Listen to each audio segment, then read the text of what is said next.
games of the homestand against the Marlins and dropping those 2 games, trying to avoid a 3-game losing streak for the first time this year. It's the Dodgers and the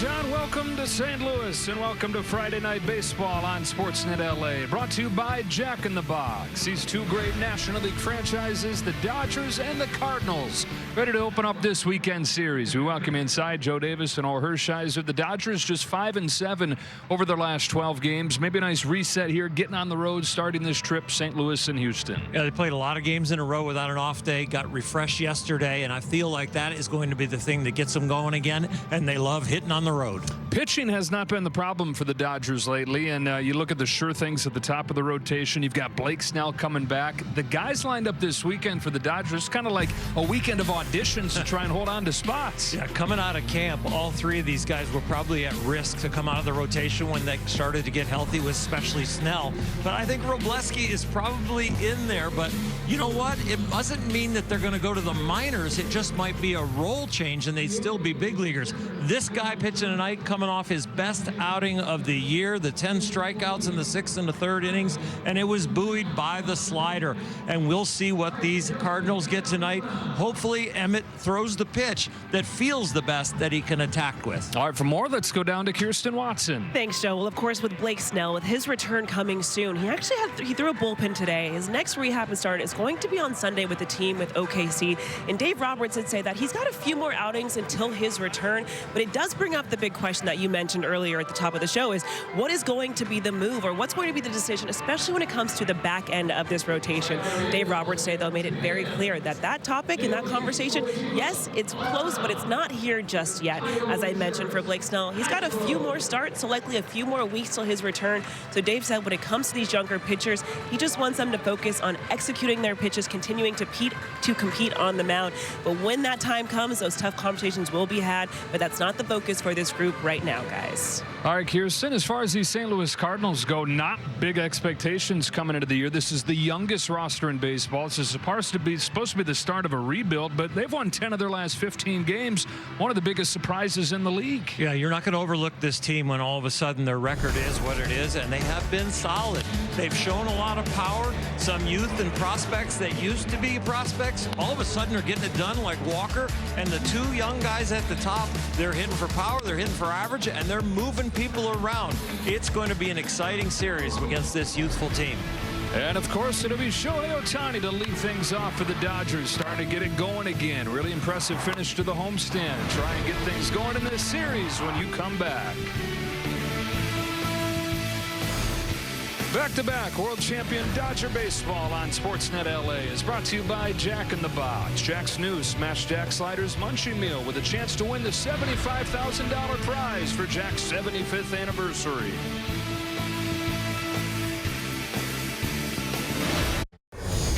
Dodgers have the 2nd best record in baseball at 20-11, thanks in large part to some early season surprises. Adrian, we got to begin with Andy Pages. Really carried this team offensively the first 3 weeks. Oh, he sure did, and he was locked in. It's so good to see when Andy Pages is locked in. He's hitting the ball to all fields, no matter where it's pitched. His balance, his swing, his finish, all things that you want to see from a hitter.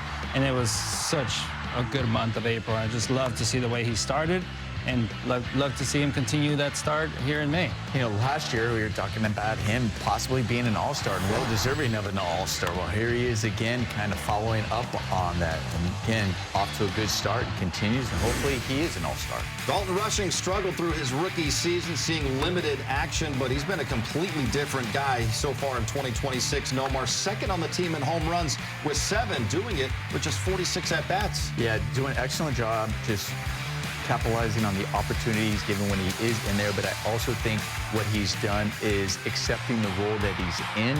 And I think carrying over from last year, what he worked on this offseason, it is so good to have a plan in the offseason and seeing that come through and have a lot of success doing so. He looks great at the plate. Stay right there. Don't change a thing. Continue to stay within yourself. World Series hero Miguel Rojas, now 37 years of age, playing in his final season, or so we think. Adrian, he's hitting .341 this year in limited starts, still playing great defensively as well. Yeah, I mean, we know his defense is going to show up every day, but he's a seasoned vet. He knows what to do at the plate. He has a plan. He has an approach. And you know what? This year, he did not come into the season talking about needing more power. And that has translated. He's hitting the ball to all fields. And guess what? The power is there because he's not trying to hit home runs. He's just trying to take a good path to the ball, make good contact. Love what I see out of him, and just he's enjoying it. He's enjoying this season. What a concept. Not trying to hit home runs, and you hit home runs? How does that happen? Exactly. I thought you had to try it every single time. I didn't Recently know, picked up his 1,000th career hit as well, right there. On the pitching side, in a rotation that has Yamamoto, Ohtani, and Glasnow, Justin Robleski is fitting in right there with all of them, Nomar, going 4-0 with an ERA of 1.5. Speaking of embracing the opportunity, Robo is the poster child for doing exactly that. You get opportunity in the rotation, embracing it, and showing what you got. I love his mound presence, the way he just trusts his stuff, the way he attacks hitters.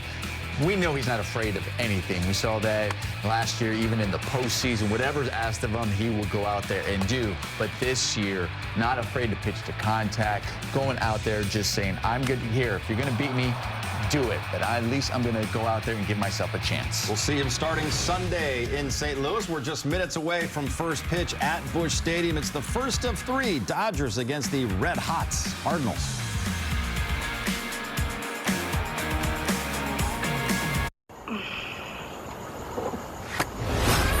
Wake up!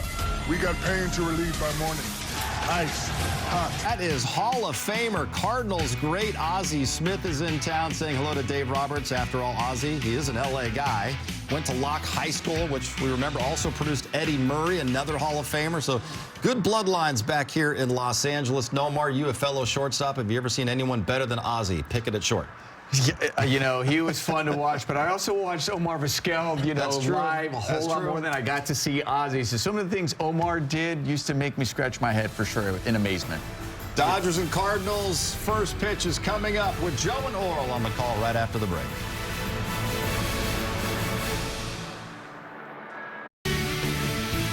Back-to-back world champion Dodger baseball on SportsNet LA is brought to you by Carl's Jr. Carl's Jr.'s new Western Bacon Chicken Sandwich with freshly hand-breaded all-white meat and just $5.99 for a limited time. And by your Southern California Lexus dealer, who invites you to test drive a Lexus today. Dodgers starting off this road trip here in St. Louis, and a good place to be on the road. The top road offense in baseball, more than 6 runs per game away from Dodger Stadium this year. And a nice change of scenery after the offense was silent for a lot of that homestand, scoring just 3 runs the last 2 days against the Marlins. Lineup for game 1 against the Cardinals looks like this, with Ohtani to lead off. Freddie Freeman at first base hitting second. Will Smith catches and bats third. In left field, it's Teoscar Hernandez as the cleanup man. Kyle Tucker's in right. Andy Pages in center field hitting sixth. Max Muncy at third as the 7-hitter with Miguel Rojas at short. And Santiago Espinal getting the start at second base hitting 9th. They face the Cardinals opening day starter Matthew Liberatore, who wears number 32 because of Sandy Koufax, the greatest lefty there ever was. It's the opening day starter, but he's still looking for his first win. He gave up 5 runs in his last start against the Mariners, went just 3 1/3, 4.75 ERA so far. Yeah, he's going to throw the whole kitchen sink at you, but most of the time it is going to be the fastball, the slider, and the changeup. But they have been getting hit, and the Dodgers are really good against left-handed starters, and they're really good against the left-handed slider. So this should be interesting. I think the Dodger offense got a good chance to break out tonight. And the first man that'll face him in Shohei Ohtani has a home run against him when he faced him last year. Dodgers have seen Liberatore a bunch through the years, but most of that as a reliever. His first start against the Dodgers last August, and they teed off on him. And it's interesting, you got a Dodger team world that made its money hitting home runs the first month or so of the season. For a lot of it, 2 home runs per game. Only 3 home runs the last 9 games, but perhaps the right guy to get right against. Liberatore has given up the highest home run rate in baseball so far. Yeah, over 2 a game, and Shohei has one. So he steps into the box very confident. The hitters this year, pitchers The righties are the ones that he's kind of struggled with. Dodgers just 5-7 over the last 2 weeks. Still, though, the second best record in the National League at 20-11. And off we go with a strike from Liberatore. The Cardinals are coming off a 4-game sweep in Pittsburgh. They've won 10 of their last 15 games and a surprising 18-13. 2 games back of the Reds in a tightly contested Central. 1 ball and 1 strike on Ohtani. Back-to-back 3-hit games and then a 3-walk game to finish off the homestand. He's been on base 9 times the last 3 games. He's top 5 in on-base percentage, and you said he's doing it against lefties, not against righties. Another way to say that, and another way he's doing it as far as on base. Top 5, still waiting for the slugging to come, though. On this 2-1 pitch. Lifts it down the left field line. He didn't move it first, now takes off, realizing that it could be a fair ball, and it is caught by Church.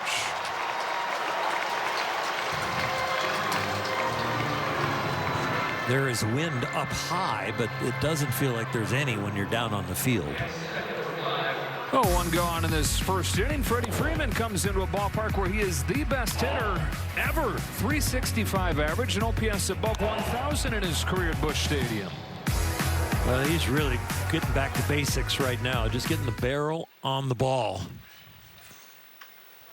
He was 0 for 5 in the last game of the homestand and is at just 170 over his last 9 games. Rarely do we see him go into funks like this where it just doesn't look right. Kind of see him leaning out over the plate more, lunging more than you're used to. Lofts his ball to left field for Church, who's under the first 2. 2 gone in this first inning. Freddie's been doing a lot of head shaking, and that's odd for him. He usually feels locked in on every pitch. You know, the 2 spot for the Dodgers, Kyle Tucker moved out of that spot. Freddie Freeman plugged in, and the struggles have continued, and a lineup loaded with stars. The Dodgers 2 hitters, 28th in the majors with an OPS below 600. The league average OPS out of the 2 spot, close to 800. A strike on Will Smith. When the offense has waned, you can pin it on the 2 hitter, but I think you need to spread it out a little bit more than that and pin it on the top 4 hitters. Who have been fine, but to their standards, that's well below. Yeah, for a superstar lineup, they are supposed to carry the team, and usually it has been the bottom of the order that does a lot of the carrying.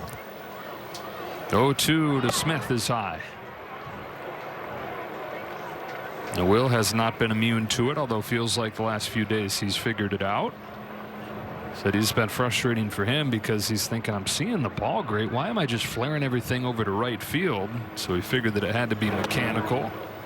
And he said real subtle stuff that he's been working on in the cage, but just feels a little more freed up with his hands and with his hips. Had a 3-hit game on Tuesday.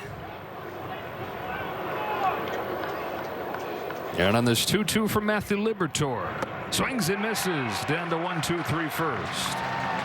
Dodgers down quietly. Emmett Sheehan takes the ball when you come back.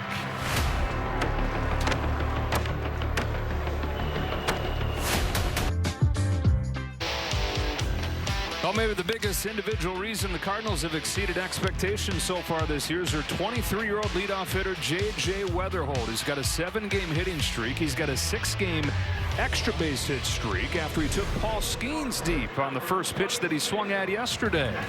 Lineup for the Cardinals looks like this after Weatherholt. It's Ivan Herrera, then Alec Burleson at first base. Jordan Walker, Nolan Gorman, and Mason Wynn through the heart of the lineup with Church, Pajes, and Scott down at the bottom.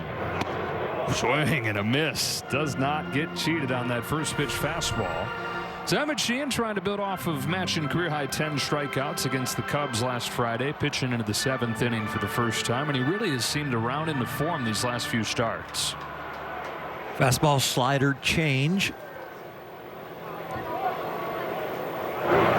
Lefties have hit him pretty well, and it's really the four-seam fastball location that he's got to improve on. You watch that four-seam number change to 407.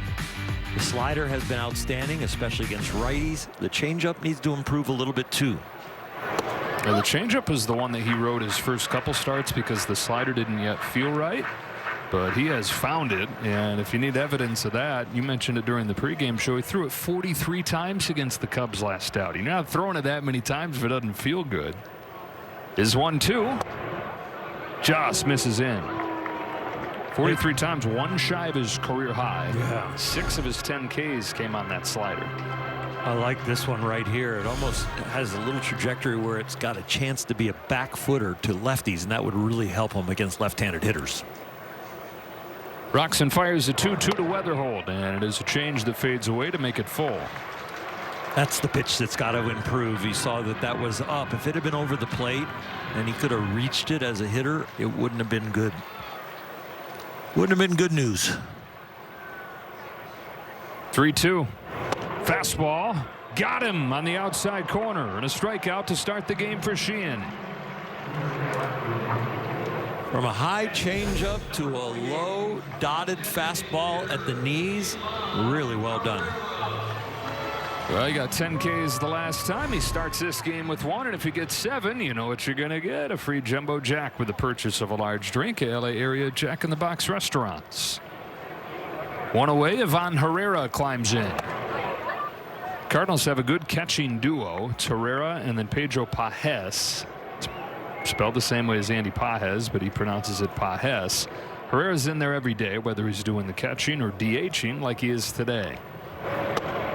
Top 5 in the National League in on-base percentage. 17 games in a row he's reached base. He's been a run-scoring machine. 7 of those the last 3 games. Fastball just downstairs, but a challenge coming here from Will Smith. ABS powered by T-Mobile. Calling the challenge in the call of ball. Looked like he was right there. Yeah.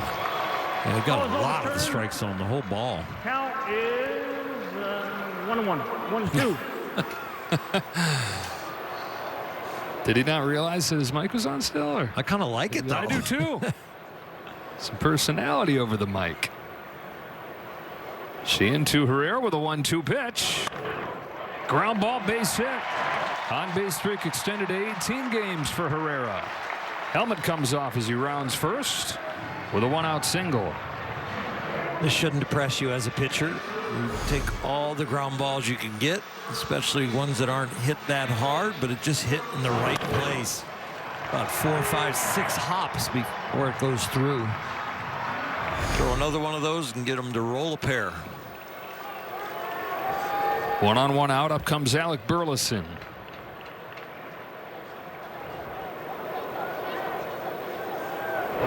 Cardinals sweeping that 4-game series against the Pirates, and in those 4 games, Burleson had 8 hits and 8 runs batted in. Burley, they call him. That would work even if his name wasn't Burleson.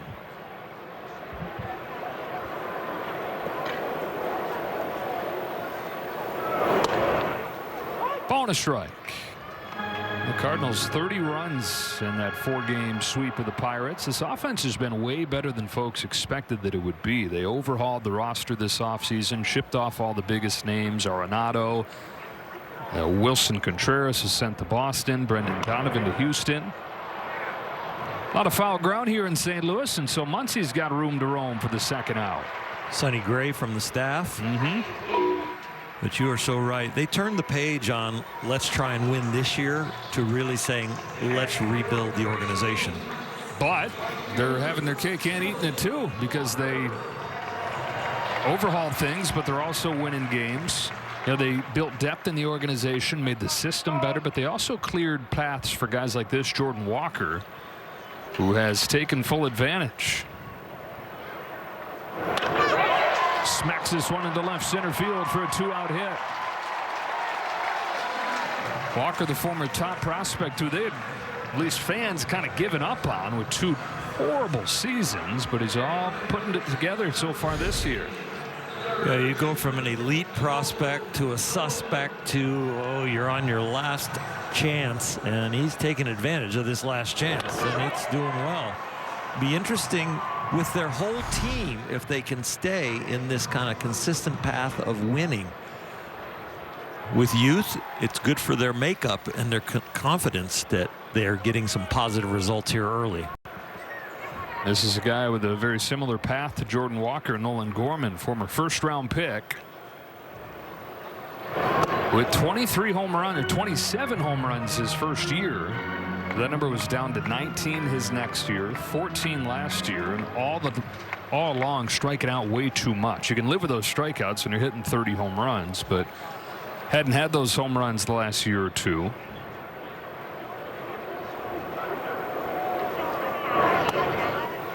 Throw down to second, goes into center field. Runners both advance.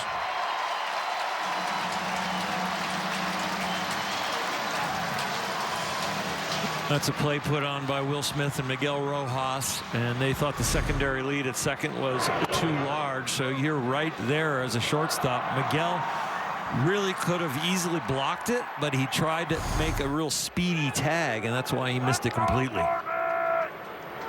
So second and third here with 2 out, but an 0-2 count on Gorman. Strikes out as much as anybody in the National League. See if Sheehan can get one here to finish off the inning. Fastball takes off on him, 1-2. Gorman has crush pitches middle in. Pitches away, though. He's 3 for 49.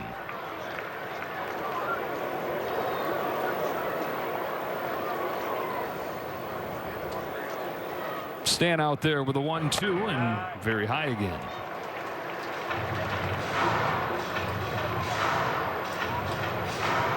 Batting average with 2 strikes is just over 100. I'd love to see Sheehan throw a really good changeup here.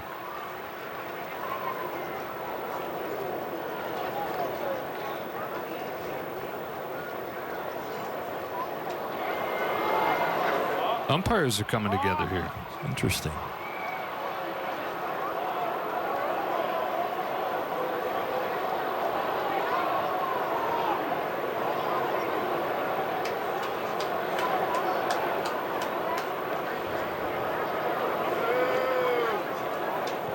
I have no idea. I don't either, unless the home plate umpire did not really register what was going on with the pitch clock.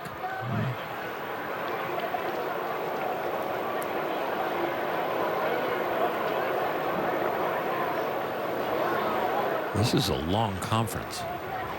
Turn that microphone back on, Chris. Yeah.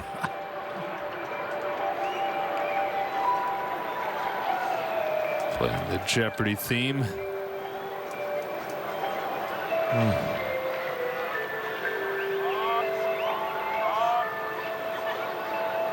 Dave Roberts can come out now and see what they're talking to his pitcher. And I think he will.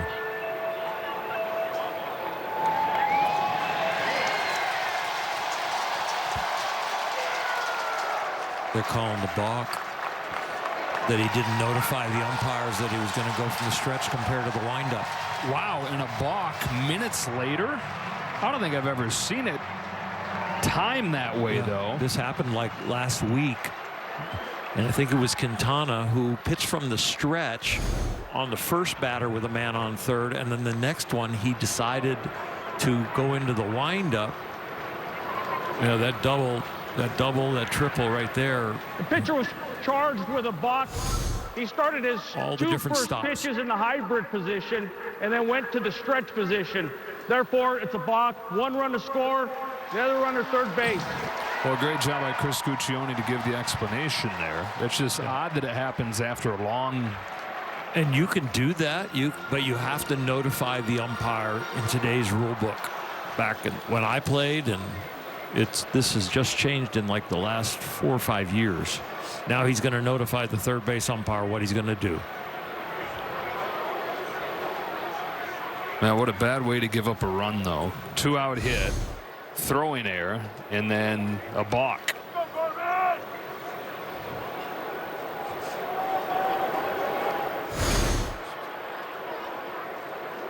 All right, so 2-2 on Gorman. In the dirt, good stop by Smith.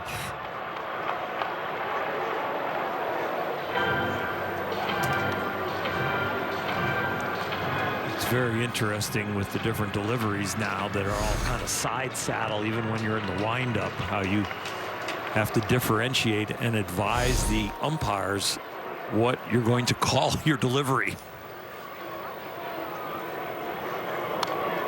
That, by the way, is the first balk of Emmett Sheehan's Major League career. So St. Louis is on the board first in an unconventional way here with 2 singles, an error, and a balk. And from an 0-2 count to a 3-2 count to the hitter. The guy in Gorman who doesn't walk very often. Sheehan delivers his payoff. Hammered to right field. It is gone from 0-2 to 3-2, and goodbye 3-0.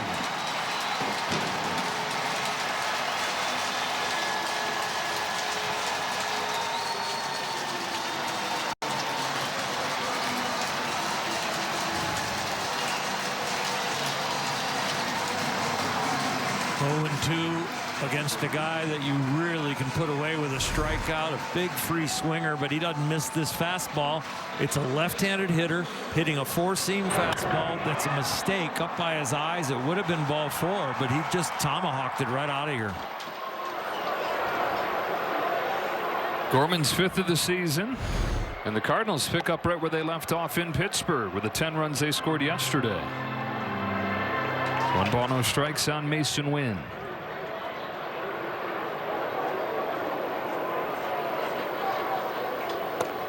This is 2nd year in a row that Nolan Gorman has taken Emmett Sheehan deep. He did it at Dodger Stadium last August. One of the 14 that he hit last year. And now one of the 5 that he's hit this year have come against the Dodger righty. 1 ball, 1 strike on Wynn,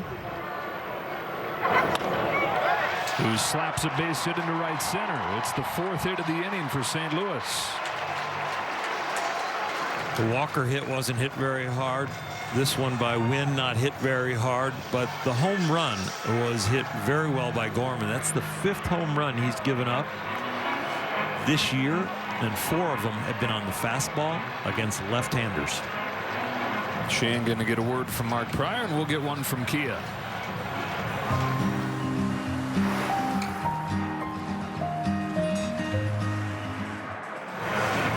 Boy, this has got to be a tough inning on you mentally if you're the pitcher. Just a lot of little things scheming against you, and then one big blow. Yeah, it feels really bad in the moment, but in between innings, hopefully he gets out of the inning with posting a 0 from here forward, and then you know you have a big path ahead of you. 24 pitches, it might shorten your outing down to 5 innings the way the pitch counts go nowadays, but you still have a good 4 innings to go out there and put zeros and give your team a chance to get back in it. 2 outs and Nathan Church out of El Toro High School in Southern California. Former Charger like Nolan Arenado and Matt Chapman. Church shows bunt, takes a ball. Those guys are big-time prospects coming out of there, but Church, he went to UC Irvine, not heavily recruited, and then was an 11th round pick. Made it to the majors at the end of last year and has gotten a shot here to start this season. Lars Nootbaar, another Southern California guy, starting the year on the injured list. And so Church getting everyday chances and making a big-time impact with his glove especially. Robbed a home run on opening day. Last Saturday, robbed another home run and hit 2. And then Wednesday in Pittsburgh, he had the best of the bunch. He robbed the home run to save the game. Final out of the ball game to preserve the win. Video evidence.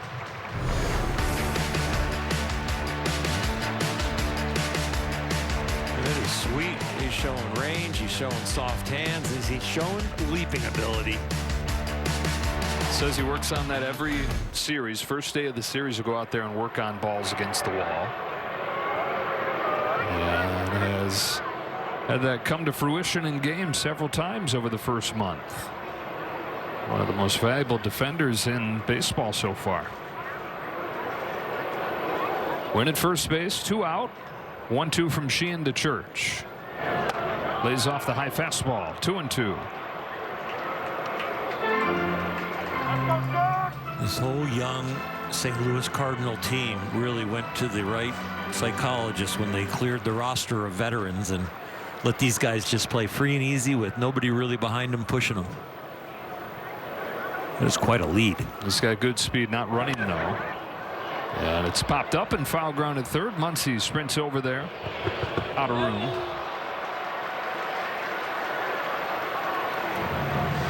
Well, Max is shifted around, and then there's a foul ball down the left field line there, all the way over to where the dugout is. That's a long run. that is like outfielder distance. Look where he's headed. He's going over to where shortstop is. And there's as much foul ground here as there is anywhere. 30th pitch of this first inning coming from Sheehan. Another 2-2 to Church. Got him with the fastball to finish it off, but the Cardinals do their damage. A home run from Nolan Gorman, the big swing.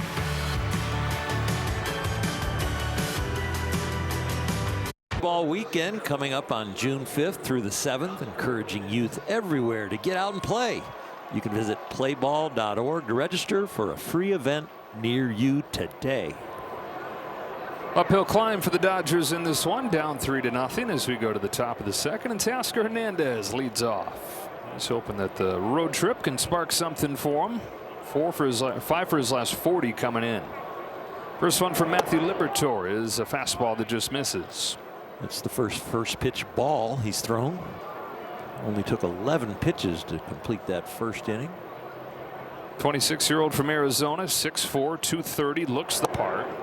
Was a first-round draft pick of the Tampa Bay Rays. Got traded over here to St. Louis, and for years was back and forth between the rotation and the bullpen, between the majors and the minors. And he said it got to the point where he was thinking that the fate of his career was resting on every pitch and put all kinds of pressure on himself. Last year got a big vote of confidence, though, from the organization. They said, "We believe in you. You're going to be a starter." It was the first time that he had a chance to spend the entire year in the rotation, and that okay, he was right around league average. He's not been able to do it yet, but they're hoping in what is his 5th major league season, he's ready to take that next step to be a guy they can really trust. League average in the best league in the world is pretty doggone good, but I understand how they might want more out of him. He's a guy, but he wants to be like one of the guys. Guy with a capital G. 2-2 to Teoscar Hernandez. Is swung on and missed for strike 3. His second K, one gone. Well, both Ks are on the slider, and both flyouts to left are with the sinker. He gives up a lot of fly balls, which has led to a lot of home runs. Well, here's the thing. Ton of contact, which it's okay to give up contact as long as it's not hard. But it's been really hard contact. Now it's okay to give up really hard contact as long as it's on the ground, but like you said, it's for the most part been in the air. Kyle Tucker lines the first pitch he sees to J.J. Weatherholt. 2 up and 2 down in the second. Yeah, fly balls and line drives have come off bats when this guy's been on the mound. A lot of those line drives and fly balls going over the fence, as you see right there. Andy Pages is arguing with Pedro Pajes behind the plate about who says it right. Pajes, it sounds like you're struggling with the pronunciation after we've heard Pajes. Pajes has wait, now I'm confusing myself. Andy has cooled off a little bit lately. Still, though, he's top 5, hitting .321. He's 7th in the league, 25 runs batted in. They're from different countries, right? Andy's from Cuba. Pedro's from Venezuela. Pedro has the emphasis over the second syllable. Andy doesn't have any. He doesn't have any syllables? Just, yeah. Yeah, try and wrap your mind around that. What's the technical term for the accent mark? Oh, boy.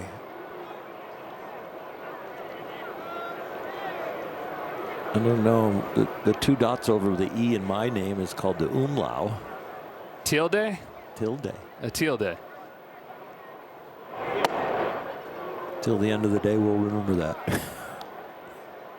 Never mind.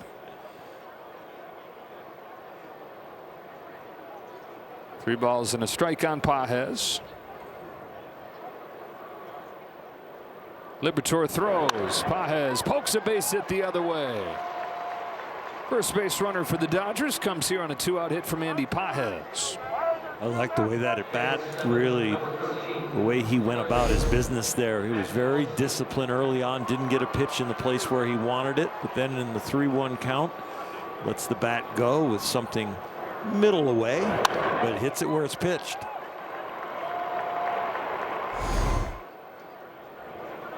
Inning kept alive for the guy that's been the best hitter for the Dodgers this year, Max Muncy. Went into May last year with just 1 home run, and he hit it on the last day of April. He goes into May this year with 9 and top 5 in the league in OPS.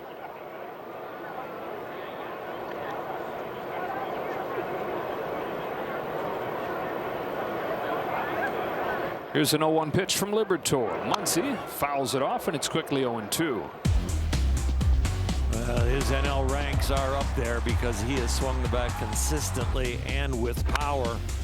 This lineup goes with him in the middle of the order. Sometimes it's a walk, sometimes it's a home run, but it's always a professional, consistent at bat. Down 0-2 this time. Still gets a good swing off. Deep center field. Scott's going back, and it's off the base of the wall. Pages heads for the plate. There will be no throw, and Max Muncy on an 0-2 pitch doubles off of the wall in left center field to get the Dodgers on the board. Wow, that was impressive. It was impressive. An up pitch that he hit a long way. No matter where he hits this, if it's down the line, it's probably a home run to both lines. But this one in the gap with a little bit of slicing action to get it away from center field. And this is a big outfield, and he found the wall. And a little glimpse of what has been the biggest difference for him this year. He's done it against left-handed pitching. His OPS against lefties double what it was last year. Another guy that's hit left-hander as well, Miguel Rojas, fouls off the first pitch. You know, usually when you get older, the sound around the batting cage starts to get muffled a little bit. Miguel is hitting the ball hard all the time. And his bat speed during BP and in the game has, I think, has gotten better. Don't expect a guy who doesn't play every day and has announced his retirement to all of a sudden be impressive in the cage, but he is. Older than ever, like all of us, but fresher than ever, just not playing a ton. Only had 1 start on the homestand. He's at a stage of his career where he has accepted that. It was a similar deal last year where he wasn't playing as much and he wasn't in a good place about it.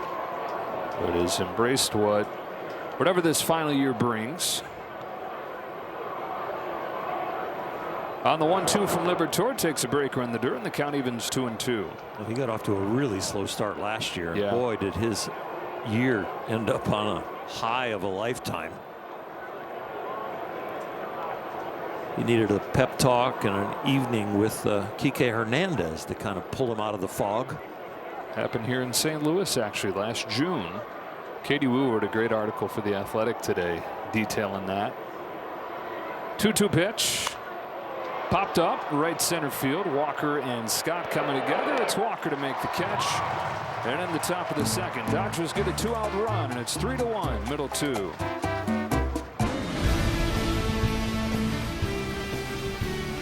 Back-to-back world champion Dodger baseball on SportsNet LA is brought to you by your local Kia dealers. Visit Kia.com to discover movement that inspires. As we welcome it back here to St. Louis, where the Cardinals have a 3-1 lead. On to the bottom of the second inning, Pedro Pages leads off and takes a strike from Emmett Sheehan. Pages, who is mostly known for his defense at catcher, has hit better than ever so far this year. He's got a 5-game hitting streak coming in, above 400 in that time. Swings and misses at a Sheehan slider, and he's down 0-2. Sheehan tries to settle into this game, which he's had to do a few times this year. Half the runs that he's given up have come in the first.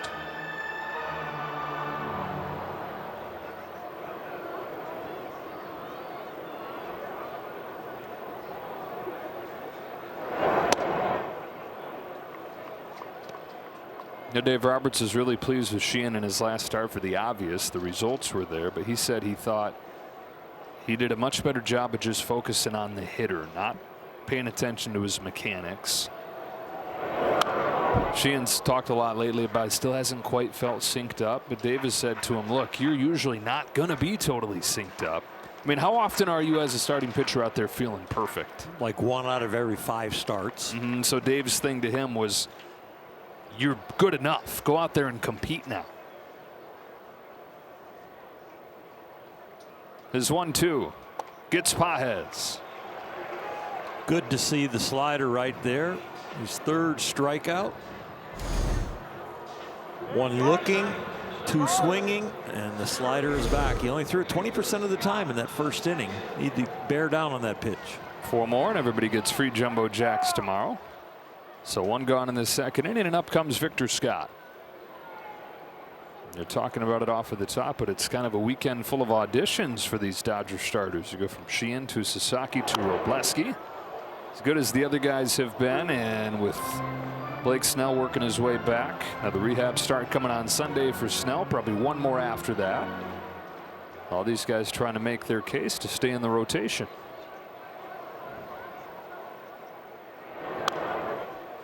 You got to play some mental gymnastics if you're one of these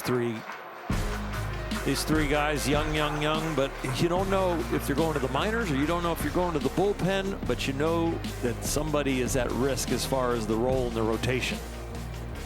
And the gymnastics you're playing are when you look at a big league game and a big league lineup, there's enough pressure, but then when you add the pressure of a job might be at stake, that's when you really got to get strong mentally. 1-2 to Scott, swing and a miss, and back-to-back Ks for Sheehan to start the second.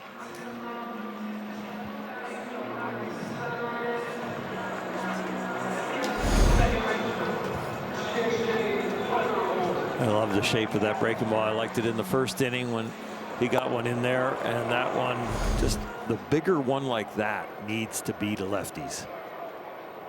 The righty can be a little smaller because it can end up looking like a cutter. Starts Weatherholt with a curveball. Yeah, cute right there. Struck him out with a good fastball his first time.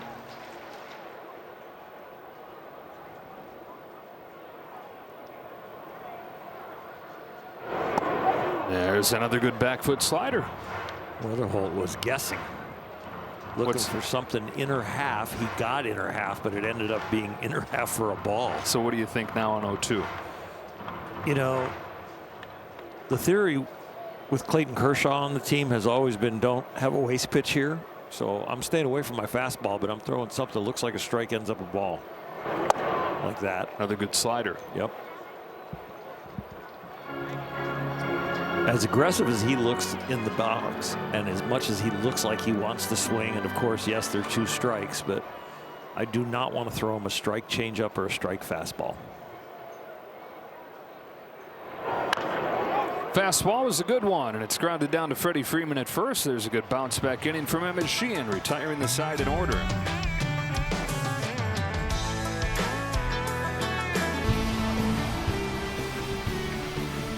Be one of the first 40,000 fans on May 11th and receive a 2025 World Champion Trophy replica presented by Budweiser. Visit Dodgers.com/promotions for more information. 9-1-2 for the Dodgers in the third. Santiago Espinal takes a strike from Matthew Liberatore. Only the 6th start of the season for Espinal. Third one coming at second base.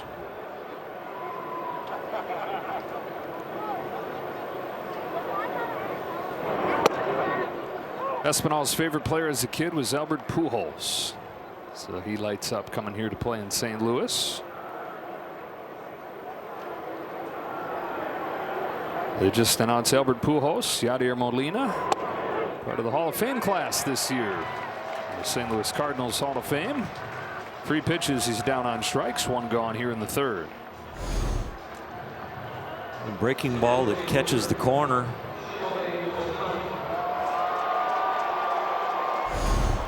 Back to the top of the order here in Ohtani, who flied out his first time.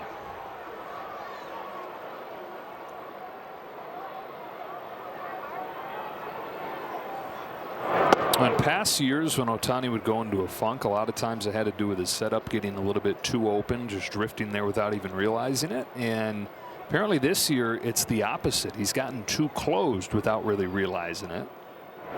And then the problem snowballs into a slump when he can't feel that happening, and it takes a couple days before he realizes that's the issue. And I was talking to Aaron Bates about it before the game, and Aaron said that he feels like the last few days he's found a feel for when that's happening. He's able to fix it right away, and that's why you've seen the better at-bats recently. Seen him get on base lately, and it seems like the hitting coaches and Shohei himself feel like he's on the verge of one of those really hot streaks that has the power as well.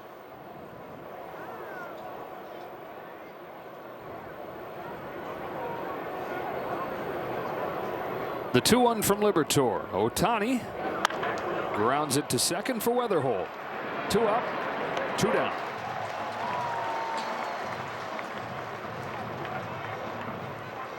It continues to pour so much into the pitching, cannot be easy, and they're asking Shohei recently what that's like. How hard is it to hit at a high level when you're doing that with the pitching? That is interesting. He said when you're going right at the plate, it's not hard. It's not hard to maintain. But to take it from bad to good, there's only so many hours in the day. And when you're just focusing on the hitting, go in the cage, iron everything out, you just don't have the time to easily go from bad to good. Ball on Freddie Freeman.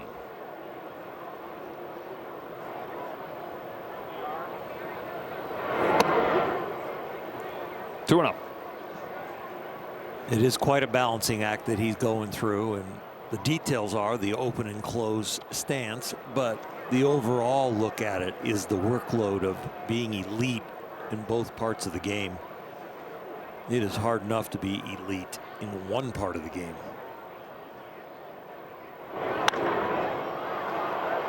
Pop up into shallow center field for Mason Wynn, and a 1-2-3 third for Matthew Liberatore.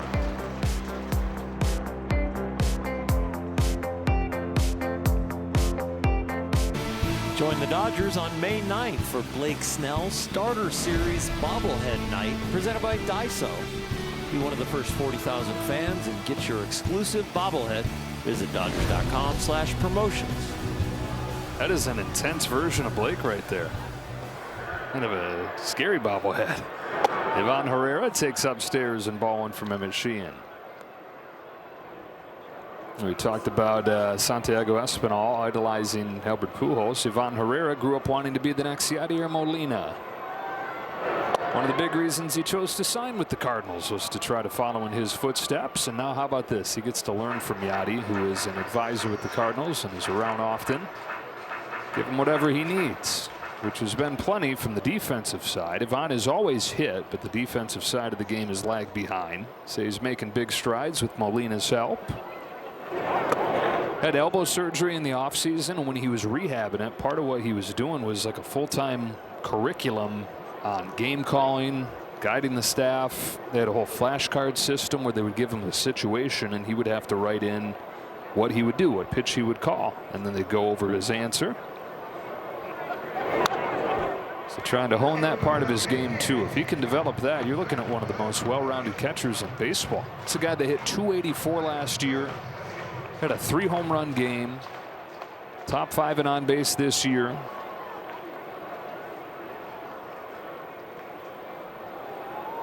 Gets time there. Game calling is a science and an art at the same time. You have to understand the ins and outs of the pitcher's arsenal and what he has that night, and then you have to understand the hitters and the data, and then you got to put that whole combo together in a hurry. A lot of times it's not only what is the out pitch, but what type of out are we kind of looking for? Are we at double play depth in a first and third situation? Are we halfway? Where are we looking for our out? What pitch gets me a pop-up compared to a sac fly?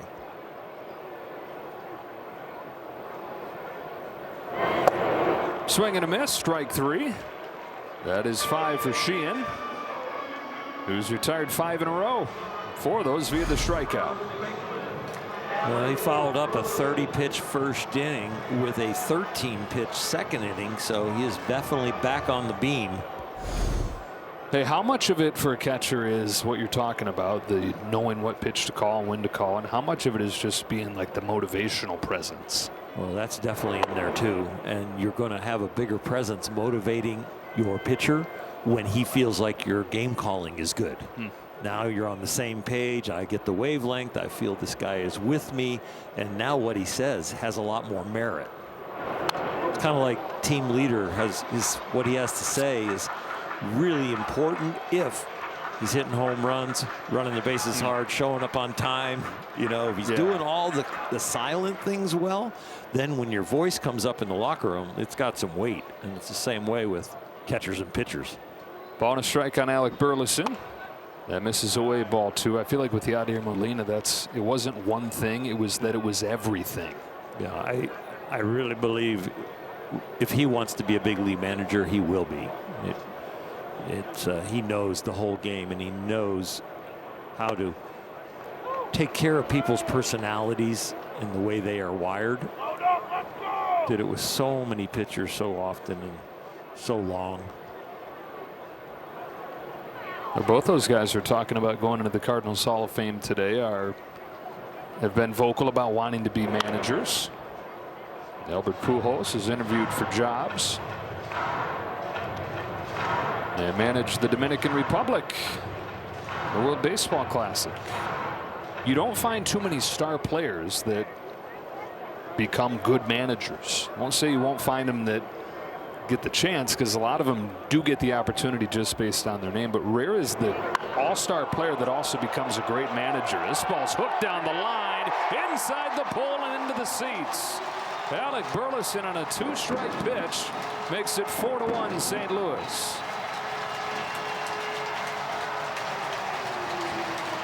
Both home runs the Cardinals have hit against Sheehan have been on 2-strike offerings. And this is a ball, but he hits it like it's on a golf tee. It's so low, and he just goes down and gets it. Just drops the head of the bat, kind of cuts the swing off. But on the barrel, the fact that he didn't come around that ball and hook it foul, it's a good piece of hitting. That's 9 hits and 9 runs batted in for Burleson the last 5 games. Strike on Jordan Walker.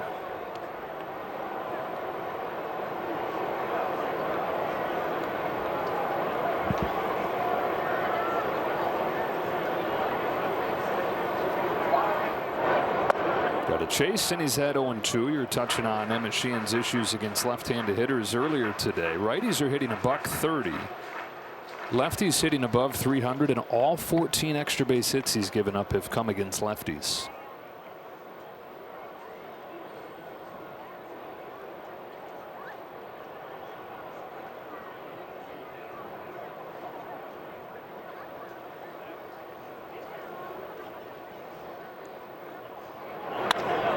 Walker swats a base hit the other way.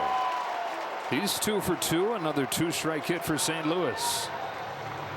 Walker hit softly to left field for his first hit. This one, the ground ball version. This is hit a little bit harder than his little humpback liner to left. A lot less swing and miss from that guy. Yeah, one of the highest strikeout rates in baseball the last 2 years, Walker. He's got an average up above 290 with a 2 for 2 start to this one. He's at 297. Ball on Nolan Gorman. Read the first of the big swings today for the Cardinals. A 2-run shot in the first. 0-2 to 3-2, and then a high fastball that would have been ball 4, but he found it and hit it out of here.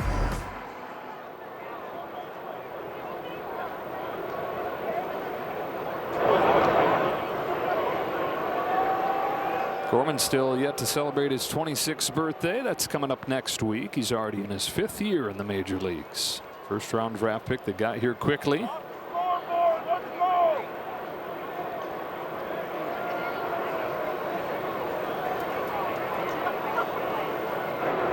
Always been ahead of schedule. He says he played T-ball when he was 3. Oh boy. Coach pitched when he was 4. Shaved when he was 5.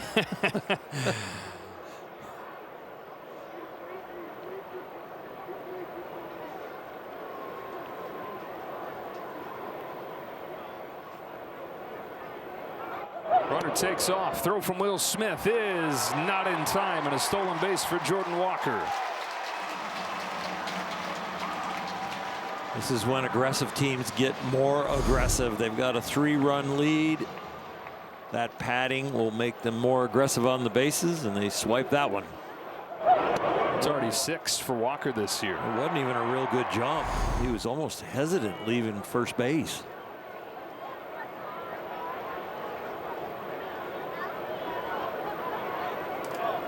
Sheehan's 2-1.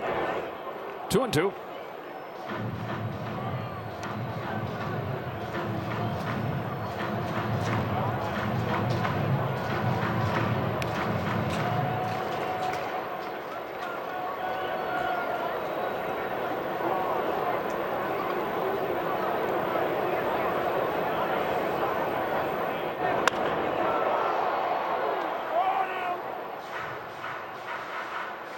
The slider this inning that gave up the home run was only the second time that Emmett Sheehan's slider for a ball has been hit for a home run in the course of his career.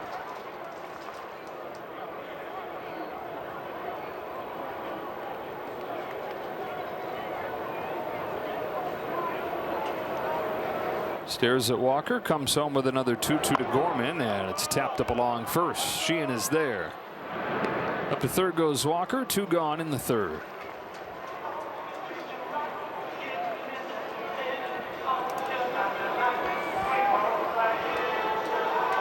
And so it's up to Mason Wynn here with 2 out. Wynn, the Gold Glove shortstop, has added some good hitting to it this year. His last 15 games, he's above 300. Singled his first time today.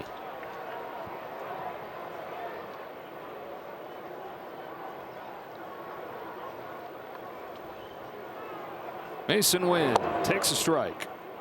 Third year as the everyday shortstop, and he just turned 24.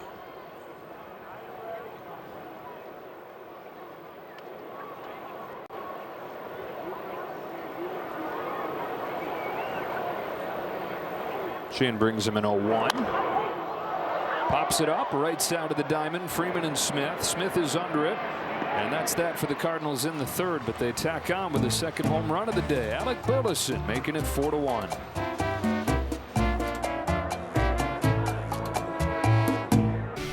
Back-to-back world champion Dodger baseball on SportsNet LA is brought to you by Morongo Casino Resort and Spa.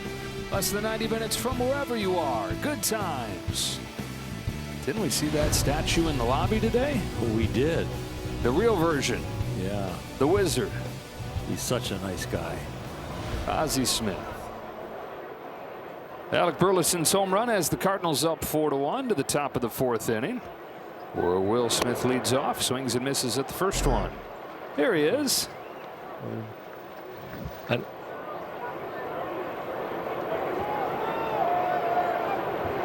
Got his Hall of Fame blazer on that the Cardinals present that those other gentlemen will be presented with later in the season. They announced that they're in the St. Louis Cardinal Hall of Fame, but they will have a ceremony later in the year.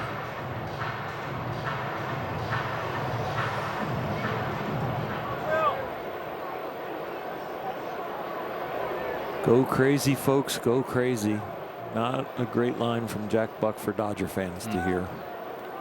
And Ozzie hit the home run in '85 in the playoffs, same year that Jack Clark hit one that knocked us out. You don't hear as much about Dodgers Cardinals as you do Dodgers Giants, of course. That history deeper and richer, and you have the World Series history of the Dodgers and the Yankees, but the Dodgers and Cardinals have quite a shared history as well. Really, in the 1940s, those were the two teams in the National League that would duke it out. And the Yankees are always looming there in the end. Whoever it was that came out of Dodgers Cardinals, as Smith lashes a base hit into right center field to open up this fourth. Branch Rickey went from the Cardinals to the Dodgers. There's that tie-in. And a bunch of postseason meetings through the early part of this century. These are the two of the top teams in the National League in this century. Yeah, look at all those World Championship banners in the 30s and the 40s. The Gas House Gang. The fundamental teaching that came from the Cardinal organization also infected the Dodger organization with the Dodger way to play baseball from Branch Rickey. Unable to turn 2 here and unable to turn 1. Infield hit for Teoscar Hernandez. There originally was the Cardinal way to play baseball, and then Branch Ricker becomes a Dodger, and he makes the Dodger way to play baseball. And there were binders made up of cutoffs and relays and positioning. There were ideas on how to field a ground ball and how outfielders would break. It was one fundamental after another in spring training as the Dodgers grew up. Good chance for LA right here. 2 on, nobody out. Kyle Tucker at the plate representing the tying run. There's the Dodger way to play baseball, and then there was the Branch Rickey way of creating an organization. He really was the guy who invented the modern farm system, because it used to be that you would just, the farm systems weren't affiliated with major league teams, so it wasn't a farm system. It was just other leagues where you would buy players from who stood out. And Branch Rickey was the guy who had the idea, let's acquire these, instead of players, let's acquire these minor league teams, and we can mine our own gems out of those teams. And it was that format that he created in St. Louis that proliferated across baseball. And it's really what paved the way for him to bring in Jackie Robinson once he came to the Dodgers. 1 and 2 on Tucker. Would have been a lot harder to set up Jackie Robinson to break the color barrier if you couldn't have started him in the minors and eased him into what was going to be one of the toughest things that you could imagine. But he was able to start in Montreal and come up, albeit for a short time, through that farm system that before Branch Rickey wasn't a thing. 2 and 2 on Tucker. Cardinal way to play baseball, the Dodger way to play baseball. There used to be luck in baseball, but Branch Rickey decided that luck is the residue of design. And so he wanted the fundamentals played correctly, figuring that baseball probabilities would then lend in his team's favor.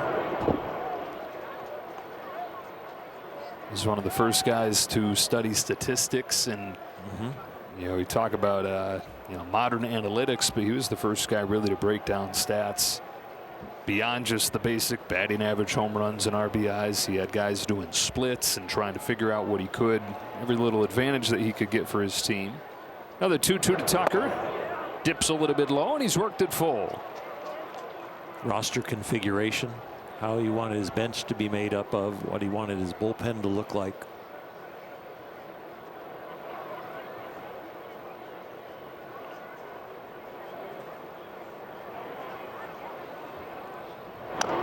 Tucker stays alive, putting together a tough at-bat right here.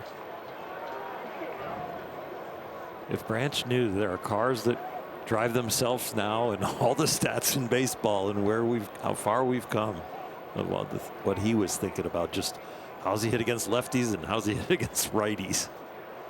Come a long way. Now we got Waymo. Yeah. Waymo information. Yeah, that too. Another 3-2 to Tucker is banged to left field right at Church, goes back and makes the catch. Ends in and out, but a good at bat for Kyle Tucker. And 1 gone in this 4th.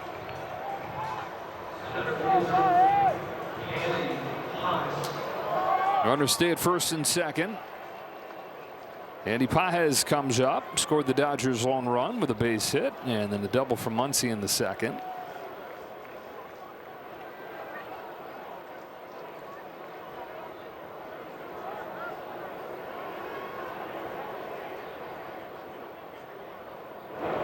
We're talking about Ohtani's subtle mechanical issues that he's feeling like he's ironing out. Same thing with Pages recently, where he's cooled off some and he felt like he just got a little bit too twisted back. His hands caught too far behind him, and so subtle he didn't even realize that it had happened. Will Smith pointed it out to him, noticed it, and showed him a little side-by-side video. Made the tweak, and he's been better the last few days. He's been great in these situations all year.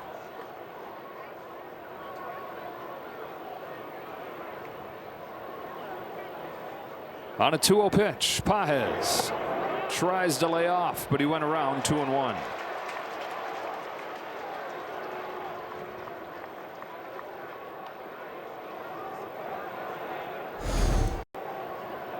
At the beginning of the year, when he was hitting over 400, we didn't see a lot of this. His pitch selection was immaculate.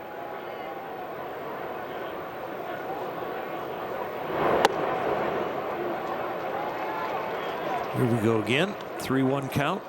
He was in this one in his first at bat, ended up with the base hit.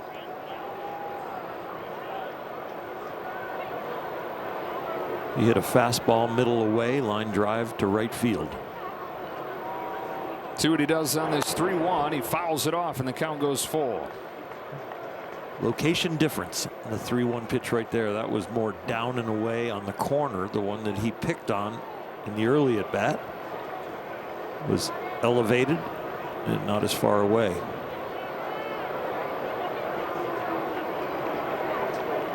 Back-to-back singles from Will Smith and Teoscar Hernandez to start this inning. Dodgers down 3. 3-2 to Pages. Grounder back to the mound. To second for 1. To first for 2. And the inning is over. Promising start to the inning, but it fizzles. Dodgers don't score.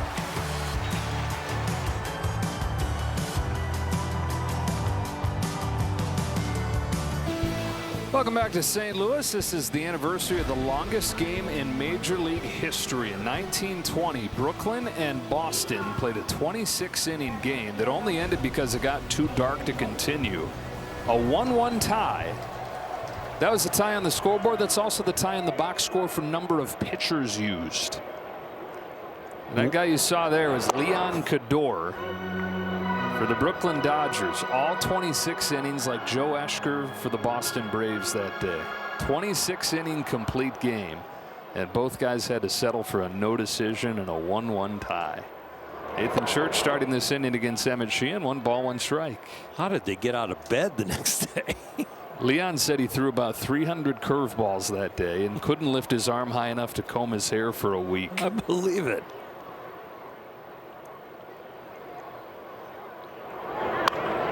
Cold, rainy day. So rainy they didn't think they were even going to play, but cleared up enough. Temperature was in the mid-40s.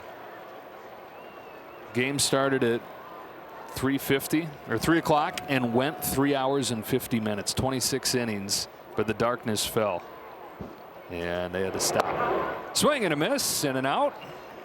To open this 4th inning, Emmett Sheehan with his 6K. I don't know when during that game you were glad you had that heavy wool uniform on because of the rain, but then the cold. Leon Cador helped Brooklyn win the pennant that year. Retired a few years after that. How about this for a renaissance man and for a full life? Major league pitcher, complete game, 26 innings. That alone would be enough. But then he retires and works on Wall Street. Okay, wow, he's done both those things. Stock market crash happens, moves his family to Idaho, and becomes a copper miner. There's one more thing. He married Charles Ebbitt's daughter. Of Ebbets Field. That's right. President, owner of the Dodgers. What a life. Leon Cador. 0-2 on Pedro Pages.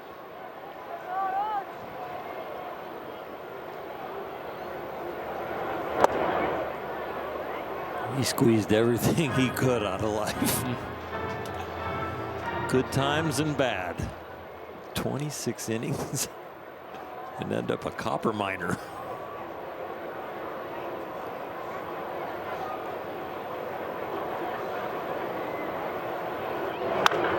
Ground ball inside the bag. A fair ball for Pages. Ricochets to Teoscar Hernandez, who's running through to second, is not in time. And a hustle double for the St. Louis catcher.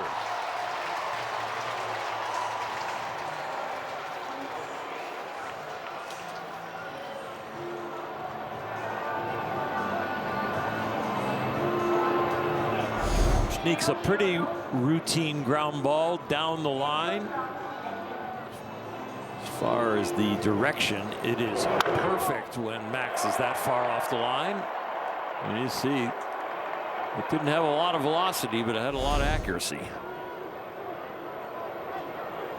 1 gone. Up comes Victor Scott.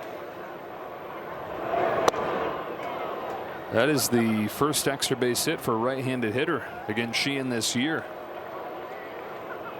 Story today for the Cardinals has been 2 strike hitting. So those 6 Ks for Sheehan, but also 5 2-strike hits for St. Louis. 5 of the 7 that they have total. 0-2 on Scott.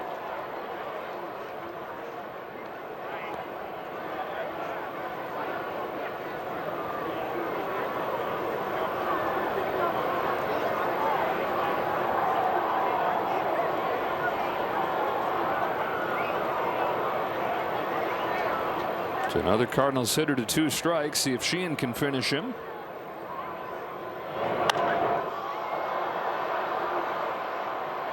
Tucker into foul ground, but it's into the net. You're glad the 9 hitter's up when you throw a pitch like that with 2 strikes. That was very hittable and really not in a good place.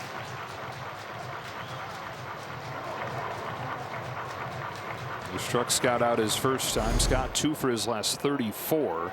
And so the right guy you're going to put one on a tee. Will Smith wanted it up and away, and he threw it in and in the strike zone. Tries another 0-2, makes a good pitch. Scott takes it though. Excellent changeup right there. The arm speed, the movement, the depth, the change of speed was all there. More the downward movement as opposed to that arm side just running right out of the strike zone. Yeah, that's with really good hand discipline, keeping your fingers near the top of the ball. And throws another good one. This time gets a swing and a miss for strike 3. Well, you mentioned the downward movement on the last one. This one has even more. It's going straight down like a split finger.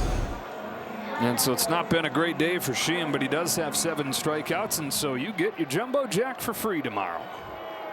2 out in the 4th inning, up to J.J. Weatherholt with a runner at second.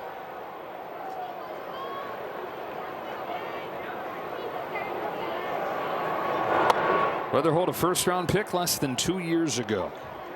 23 years of age, called up to the major leagues. Opening day second baseman, hit a home run in his debut and had a walk-off single the day after.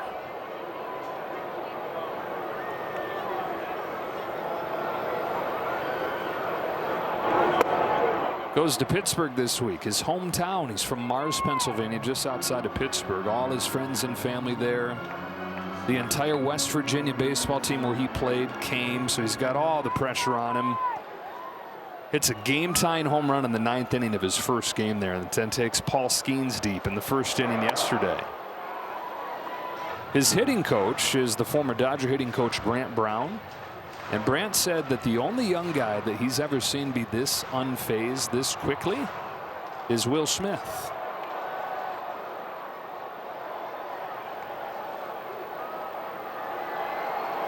Two-one pitch to him.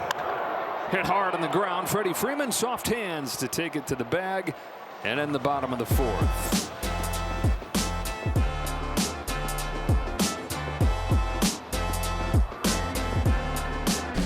The Performance Spotlight is sponsored by your Southern California Nissan dealers. Max Muncy, 3rd in the National League in slugging, added to that number on an 0-2 pitch with an RBI double back in the 2nd. And it's Muncy to lead off this 5th for the Dodgers, down 4-1. Strike 1 from Liberatore. Mike Petriello on MLB.com did an article on Max Muncy today and pointed out that over the last calendar year, his numbers are almost identical to Juan Soto.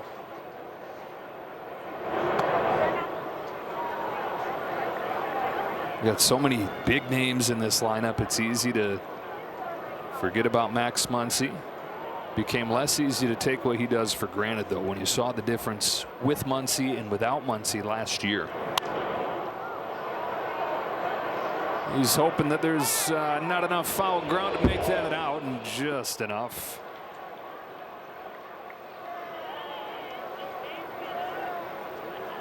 So 1-2 on Muncy.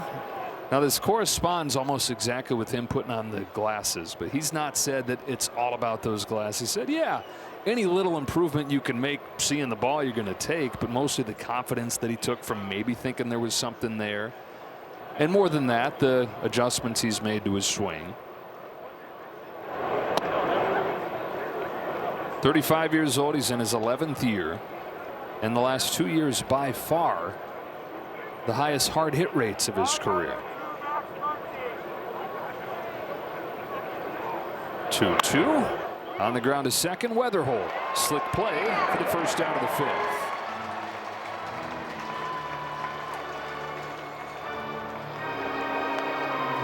Hey, so you were telling us a little bit about Miguel Rojas and the trip here to St. Louis last year. Katie Wu was writing the article about it for The Athletic.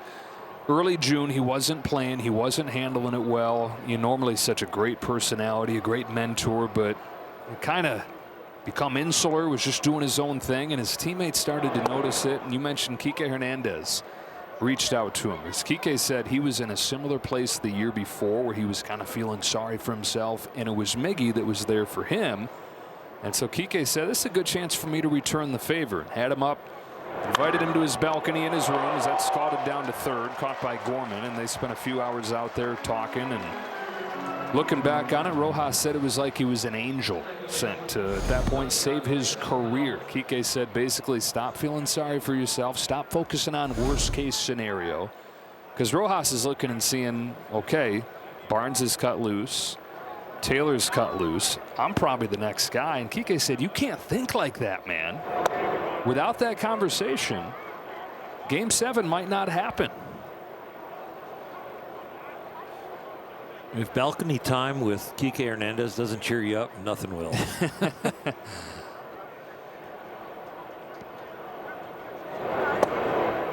0-2 on Espinal. You know, with comedians and people that have really good sense of humor, they really tend to be very sensitive people, and Kike is, even beyond the banana costume and all the antics and the great dancing and the joke telling. He's a very sensitive, deep guy.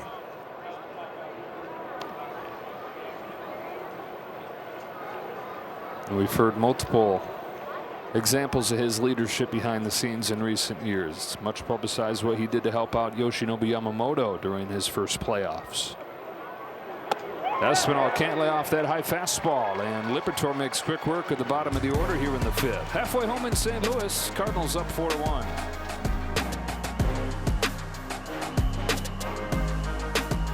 Back-to-back world champion Dodger baseball on SportsNet LA is brought to you by your Toyota dealers. We make it easy. Back here in St. Louis to the bottom of the fifth inning, 4-1. Cardinals in front of Emmett Sheehan and the Dodgers, and he drops in a curveball for a strike on Ivan Herrera as 2, 3, and 4 come up for the Lou here in the fifth.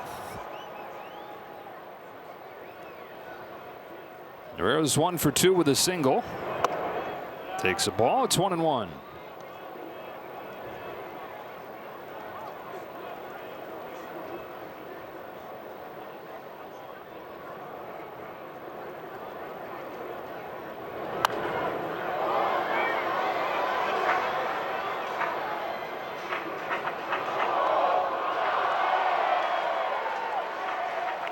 Pitch first inning, and chasing his tail since then.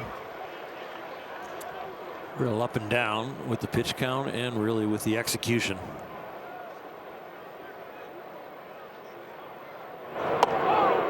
Almost hit him with that 1-2 pitch. 7 strikeouts for Sheehan, but 5 two-strike hits for the Cardinals, including their 2 home runs in this game. Yeah, scalded up the middle. Espinal in shallow center field. A heck of a play. He was positioned well, and then made a nice backhand stab to get Herrera for the first out of the fifth. Positioned up the middle, backhand play, and then I love his baseball clock after the ball's in his glove. Kind of catapults off the mound there, but he took his time with the throw. Speed of the ball, got there in a hurry. He said, I got time to get it to first. Base is empty for Burleson, who hooked a home run down the right field line his last time up. Impressive piece of hitting on a ball that was out of the strike zone. 4th season, and didn't establish himself really as an everyday guy until last year, when he had maybe the quietest Silver Slugger year that you'll come across. He had 290 and 1 Silver Slugger for utility man. Got the hardware, and a few days after that became a father. A really good 2025 for Alec Burleson. As his knees buckled on a curveball, 2-1. Saw Jack Dreyer getting ready. Pitch count now above 90 for Sheehan. Threw 101 in his last outing with the 43 sliders that were so effective. Whew.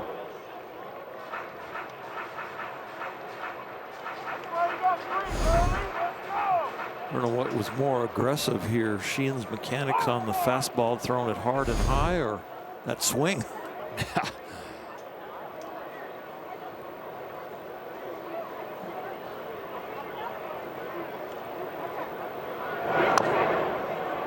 Able to stay alive on that changeup. Perfect pitch selection. You've come up and in, aggressive swing from the hitter who's left-handed, and you have an outstanding changeup tonight with some downward action. Executed it very well, but he was just able to nick it. Go back to the changeup. Turns it up with a fastball, lifted down the left field line. Hernandez is over. That's foul ball. Do it again. They were going fastball to try and dot it on the outside corner to get him to take it, thinking he would think it's a changeup and it'll be fading away and he'll try and get it, but he missed out over the plate. Elite pitching is hitting your spot about 7 out of 10 times, but what makes it elite that you can hit them spot 7 out of 10 times is the 3 bad ones are in the right place. Good mistakes. Somehow gets to that. But I like the fact that he's pulling the trigger on the curveball instead of the slider. The slider has gotten hit tonight. Coming into the game, the league was hitting 143 off the slider, but Cardinals have hit it over 400 tonight. Finally finishes him off. There's that changeup you were calling for. 2 gone in the 5th on the 8th strikeout for Emmett Sheehan. Very rarely do hitters swing aggressively in a portion of an at bat and then all of a sudden get calmed down, especially in this generation. There's not as many 2-strike approaches out there now. So once you see how aggressive they are and they want to swing, it rarely changes nowadays. Here's Walker with the bases empty and 2 out. He's 3 for 3. He's hustling out of the box. On his way to second. Throw from Hernandez. Not in time. And Walker in with a belly flop double and a 300 batting average. He has really not hit the ball hard. He's attacked the baseball aggressively early in the count. It's like he doesn't want to get to the swing and miss count of 2 strikes. So I am going to attack whatever I can reach. And he has, weakly but effectively. And that's going to be it for Emmett Sheehan with the left-handed batting Nolan Gorman coming up with a home run against Sheehan today. Jack Dreyer will check in.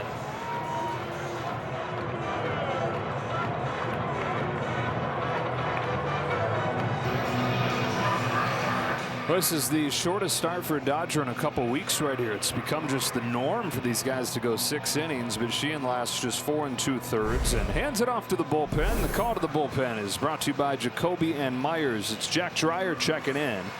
Dreyer gave up that game-winning home run in San Francisco to Patrick Bailey, but 3 games since then hasn't allowed a run. He's really been one of the most consistent arms out of the bullpen. Very effective. 3 pitches, but mainly fastball slider. A rare chance right here for Gorman against a lefty. 2 for 15 against left-handers this year. 4-1 St. Louis. They got 3 runs in the first inning, 1 run in the 3rd. Gorman with a 2-run shot. Alec Burleson with a solo shot. Here's Dreyer's 0-1. Gorman golfs it to right center field. Pages on the run. He'll get there. So Dreyer does the job and sends this game to the 6th, where the top of the order comes up for the Dodgers.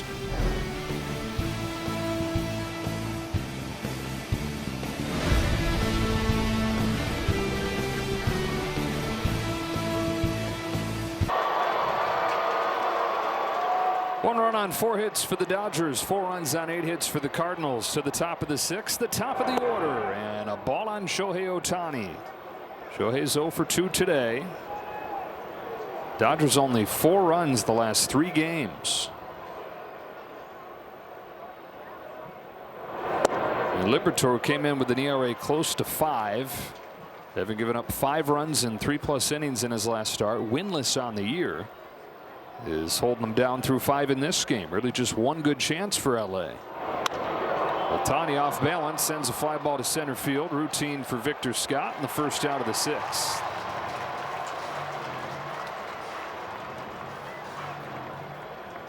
We're just not used to Shohei hitting the ball weakly. Usually with 4 at bats, he's hitting it hard 3 times. Freddie Freeman's search has continued so far tonight. 0 for 2 and 4 for his last 31.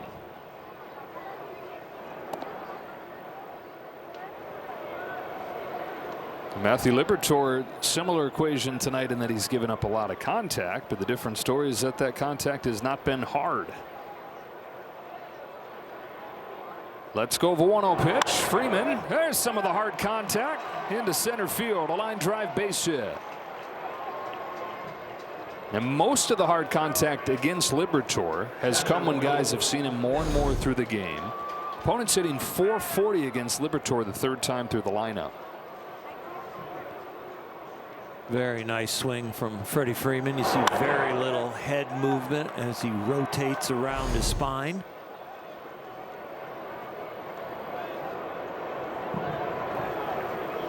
First one to Will Smith, high and away. Well, there's been a bug going around the team, and it hit Freddie Freeman really hard the last day or two.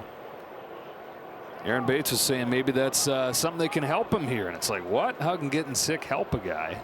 He said maybe a case of a little over trying, a little over swinging going on right now, like anybody is bound to have happen when they're slumping. And sometimes you get to the point where it's, gosh, I feel so terrible. I can't overswing. I can't over try. I just got to sort of let it come to me. And Aaron pointed out with Freddie, think to the World Series a couple years ago when his ankle was bothering him, his rib felt terrible, and he basically had to throw his hands up and say, let's just go try to play. And turned in a legendary performance. 3-0 on Smith. When you don't feel well, and I mean physically, it's foundational principles you go back to. Your posture, your balance, and then just see ball and hit it. Not trying to do anything extra.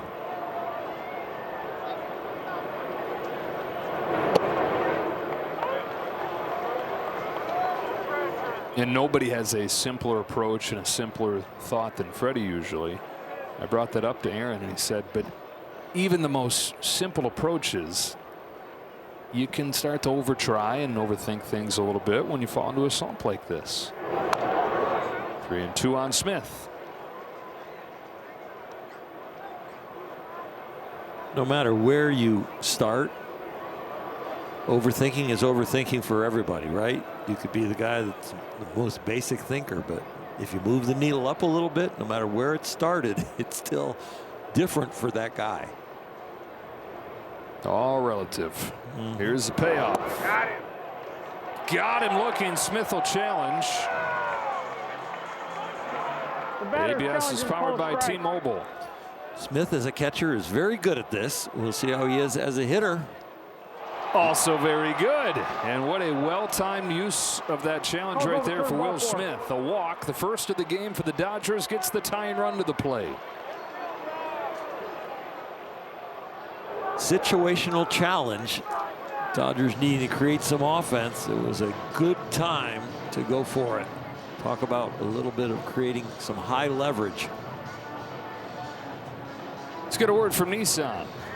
This Dodgers broadcast is sponsored in part by your Southern California Nissan dealers.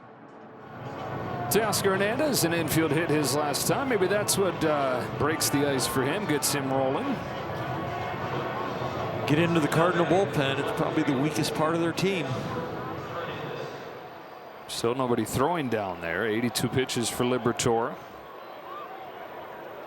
Hernandez at the plate, 4 home runs on the season, could tie it with a 5th. Takes ball 1.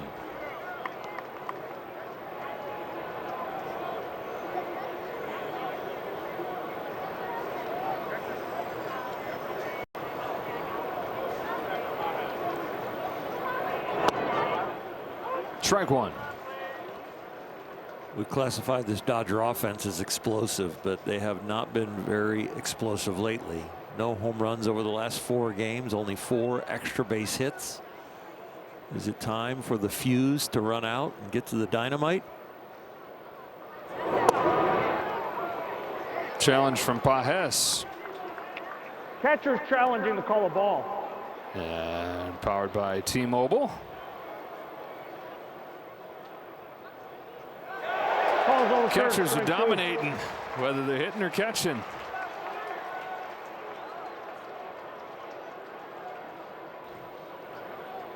So instead of ball 2, it's strike 2 on Hernandez. 4-1 game, top of the 6th. 1-2 pitch coming home. Teoscar takes in the dirt, and the count evens up. I thought Teoscar was going to try and deke that it hit him. Well, he started going across the plate. George Soriano starts to loosen in the Cardinals bullpen. Tucker waits on deck. 2-2 pitch.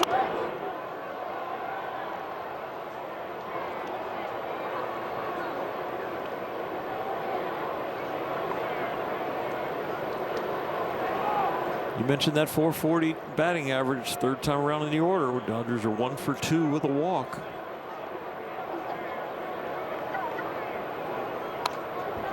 Couple foul balls. Hernandez stays alive. Yeah, when he's right, this is the guy you want up in these situations. Dave Roberts has talked about his sixth sense for driving in runs, especially against lefties. First and second, one away. Another 2-2 pitch. Hernandez has worked it full.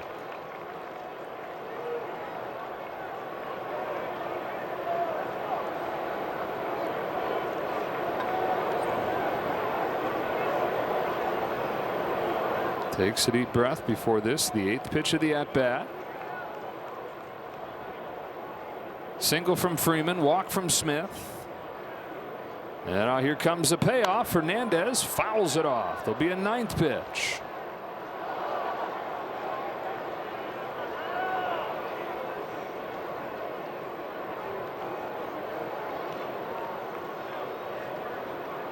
The pitches are starting to be elevated. The pitches are not swing and miss pitches. It's a very vulnerable time right here for the Cardinals.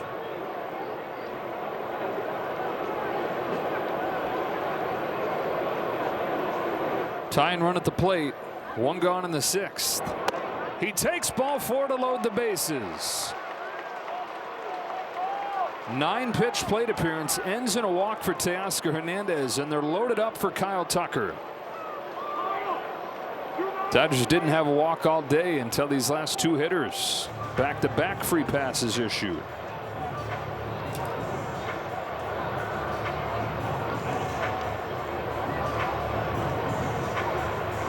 When a bullpen has not performed, sometimes you get to face the tired starter that has been doing the job.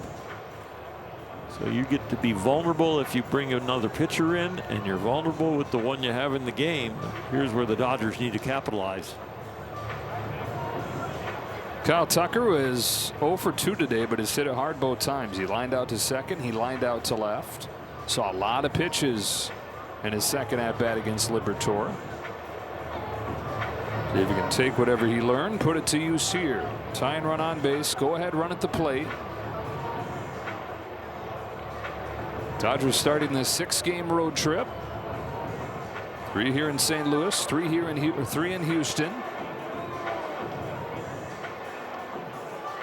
Get that offense to wake up. Base is loaded for Kyle Tucker.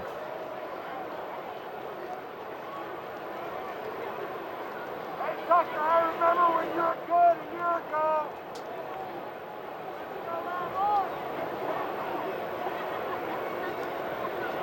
Liberatore throws. Tucker grounds it foul. That is where he has been way more aggressive than ever. The biggest jump in first pitch aggressiveness of any hitter in baseball from last year to this year.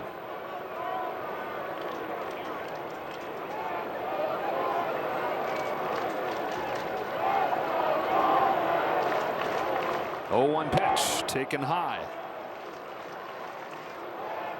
Liberatore's 7th start of the year, only the 3rd time he's been over 90 pitches. High for the year so far, 105. In search of his first win of the campaign. Tucker and the Dodgers trying to spoil that here in the 6th. 1-1 pitch. Inside strike. That is an at-bat changing pitch when you can throw the heater inside that close for a strike to a lefty. Sets up the breaking ball, of course. Now the 1-2. It popped out of his hand and almost hit him. Oh, you'd love to have him wear it. He turned the correct way, but he also kind of moved back a little bit. Oh, he tried. He tried to get hit, but self-preservation still kicked in subconsciously. Instincts. So now a 2-2 to Tucker. Fly to center field. Routine for Scott. In from third comes Freeman. Throw goes to third, and Smith is safe. So sacrifice fly for Kyle Tucker makes it 4-2. Sac fly, and you had to have hustle in both places, from third to home and second to third.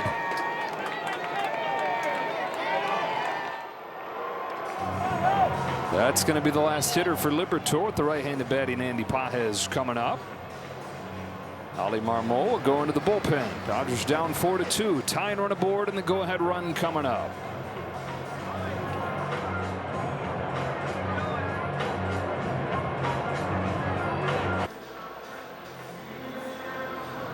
Liberatore's finished at 5 2/3. He's given up 2 runs, but the runners at first and third his responsibility as he turns it over to the bullpen. You touchdown at the pen has been the biggest weakness for this team. This is George Soriano, who's got a 4 ERA so far this year.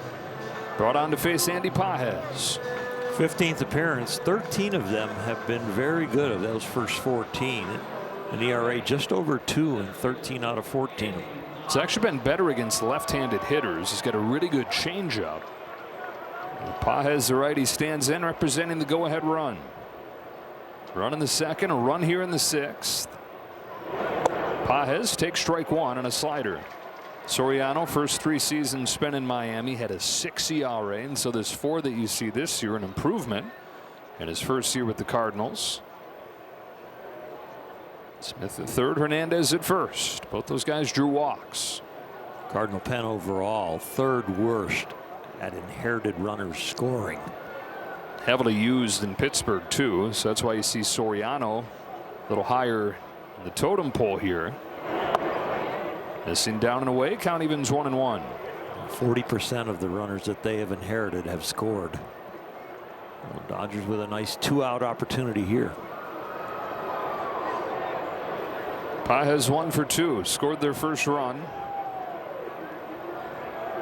On this 1-1 pitch, takes outside ball 2. Muncie's on deck.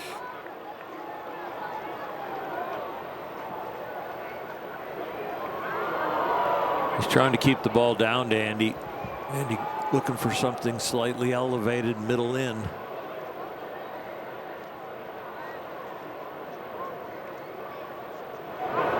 Ball 3.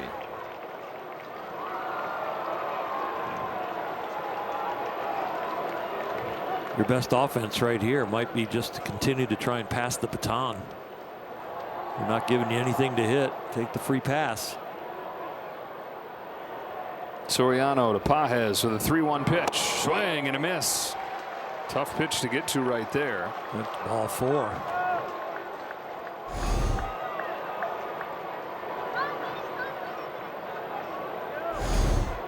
That is the opposite of passing the baton. Yes, it is, and that's really not his game. Not this game this year. A little bit of last year. Head start for Hernandez at first, the tying run, the payoff pitch into center field. Scott comes on, makes the catch, ends the 6th. Dodgers get 1, but strand 2.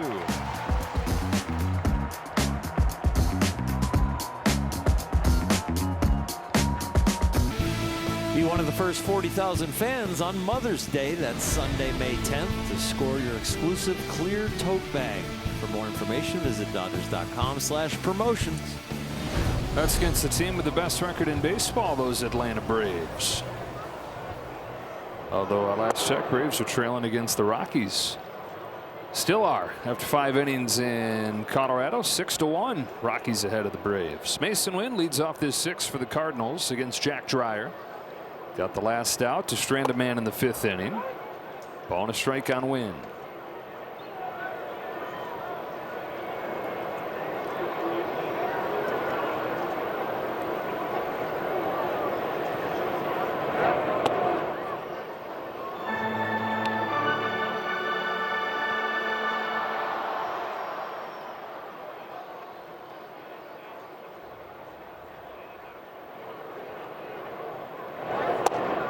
A win below average offensively, but mention a Gold Glove defender at shortstop. By some measures last year was the single most valuable defensive player in the league.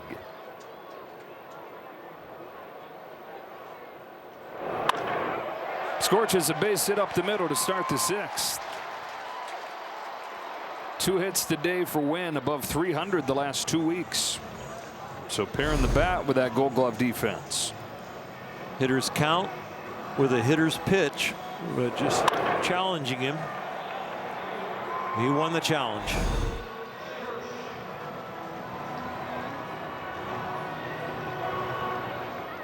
Leadoff man aboard, Nathan Church coming up, 0 for 2 with a pair of Ks. Bottom of the order for the Cardinals. Happy to have Emmett Sheehan out of this game. 1 for 6 with 5 Ks. Church shows bunt, backing out of play.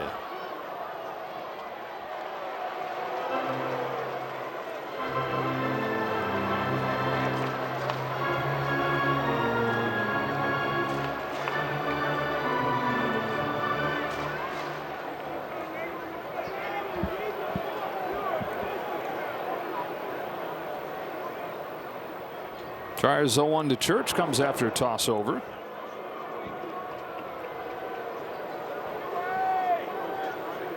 Yeah, they'd love to get Mason Wynn back to being a stolen base threat like he was coming up.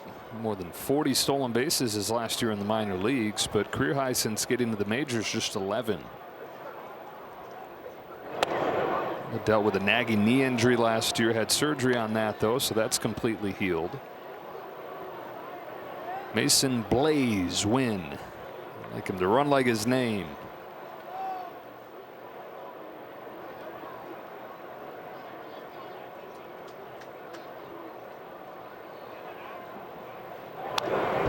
One and 2 on Church.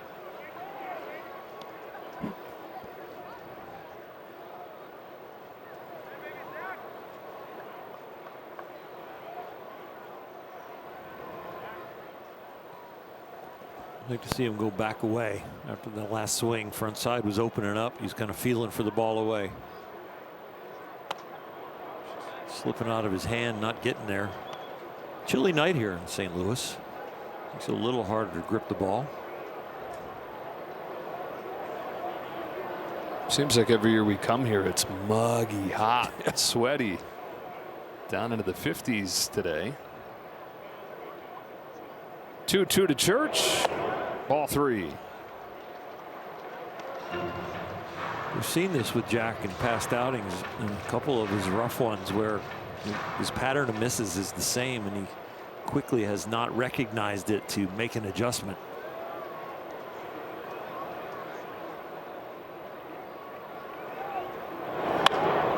Popped into left center field, sinking for a base hit.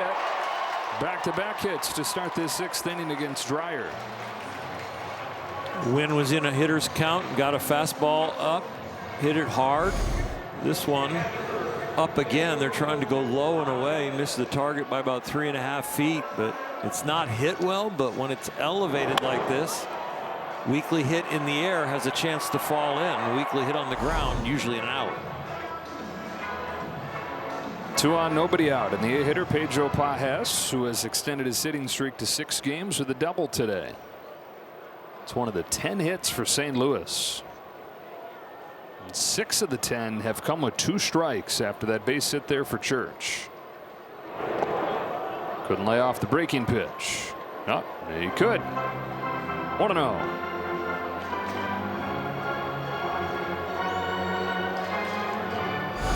I like the pitch call from Will Smith. Curveball gets your fingers out in front of the ball, could help him with his fastball getting it down.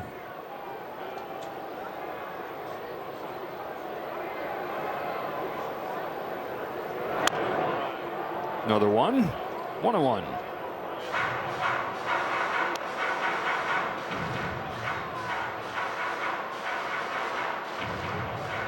Max Muncy should get ready. If he sticks with the off-speed stuff, especially that curveball, could be a ground ball to third. That's where his double went, right down that left field line. Muncy's a little bit closer to the line now than he was for that double, and he's scooting over again.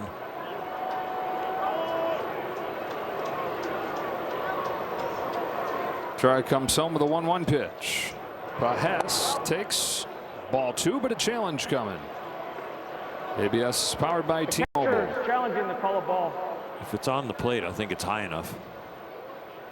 It should be a strike. So this is the 3rd time in the 6th inning that these two catchers have gotten each other. Los Angeles has 2 remaining challenges. Those catchers are the experts here in the first year of ABS. So ball and 2 strikes on Hess. Dreyer looks at second and comes home. Back to the curveball. Check swing, 2-2. It's really interesting with the total results from ABS, how the total results, no matter if it's pitcher, hitter, or catcher, it's 50-50. Well, that's what borderline pitches are back in the day. It's like, it could have been a strike, could have been a ball. 3-2. Dodgers mounting a little comeback to pull within 2, but this is a shutdown inning. They need it. It's not looking like it yet.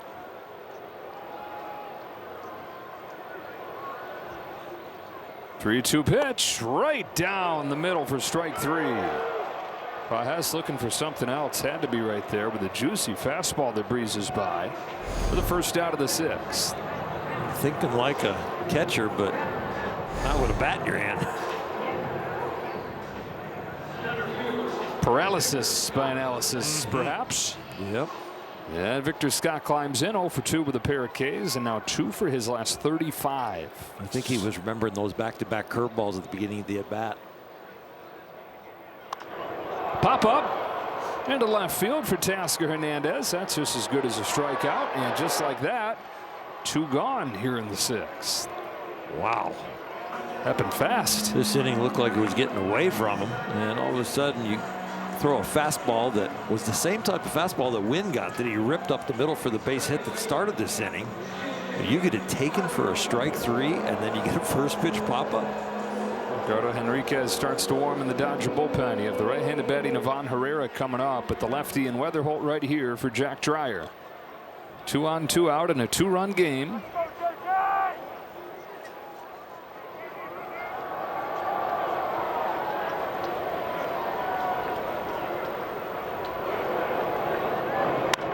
Weatherholt pops it up. Wow. From first and second, nobody out. 3 pitches later, the inning is over. On to the 7th. 4-2 still.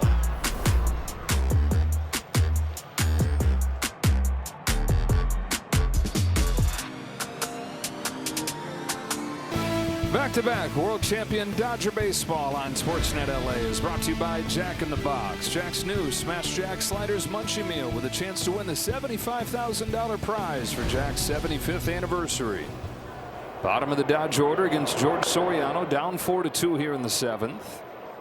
Max Muncy leads off and fouls it off. He's 1 for 2, knocked in the Dodgers' first run with a double in the 2nd.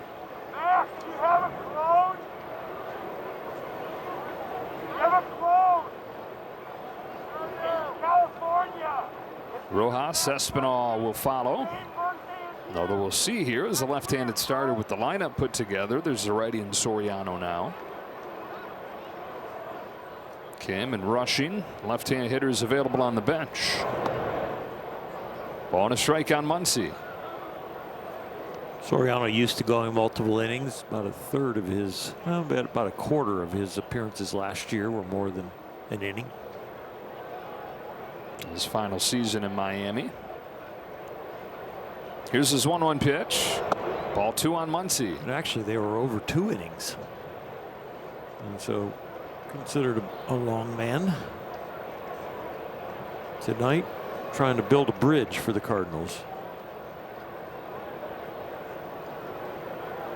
Is 2-1. Bottom of the zone, 2-2.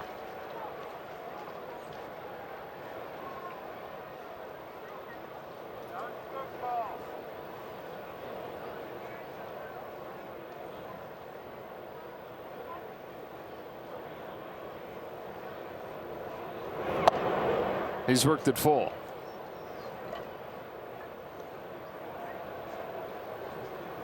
We saw the graphic where that pitch before was a ball, and then the field mic picked up the fan going, "That was a good pitch." He didn't get to see what we saw.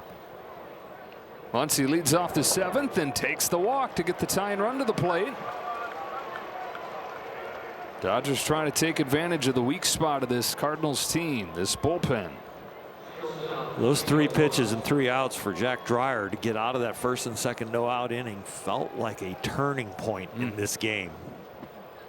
And if a turning point can be almost 3/4 of the way through a game, it was really a momentum shifter, I think. Rojas stays in against the right-handed pitcher and takes strike 1. 0 for 2 so far today. Most of his damage this year has come against lefties, but Dave Roberts rolls with him and has Espinal in the on-deck circle still. We'll see what the situation is. What Rojas is able to do here, he's in an 0-2 hole though.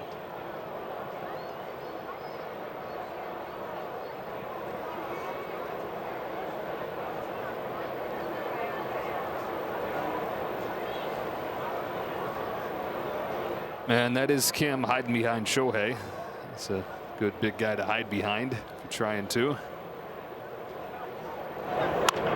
Ground ball to short, hit softly though, and so they get just the 1 out.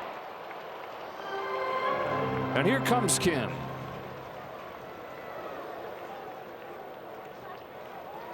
So Ha-Seong Kim, the pinch hit for Santiago Espinal.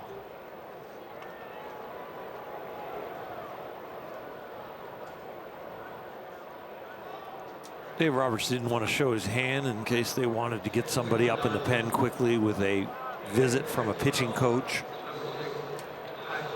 A lot of times this generation we're seeing managers put their pinch hitter into the on-deck circle, especially with the 3-batter rule.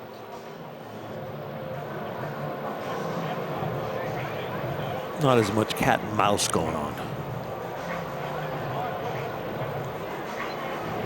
Kim, who had a really hot streak going in the middle part of the homestand, cooled off a little bit as it finished up. He's 1 for his last 12. All told, though, it's been a very encouraging second season for Ha-Seong Kim. .296. He's cut his strikeout rate a bunch. And he's up there representing the tying run in the 7th. Ohtani waits on deck as Kim waits on the first one from Soriano. A big swing and a miss coming out of his shoes there on a back foot breaker. Pinch hitters will tell you they like to swing early to feel like they're in the game.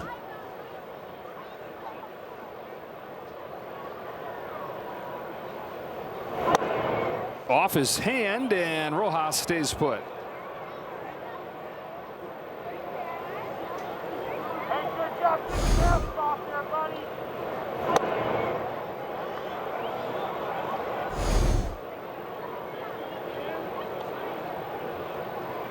Down by 2, 7 outs to go. Ohtani on deck.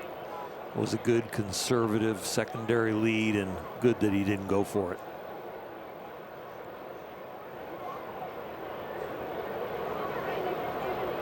Soriano to Kim. Outside for ball 2. Seeing Kim take that big swing on the first pitch was surprising. That's been uncharacteristic of what he's looked like this year. Very simple short swing, second highest line drive rate in the National League since coming up. This 2-1. Flies it back of third. On comes Church, still coming, long way to go, and it's the shortstop win out of the middle of nowhere to make the catch.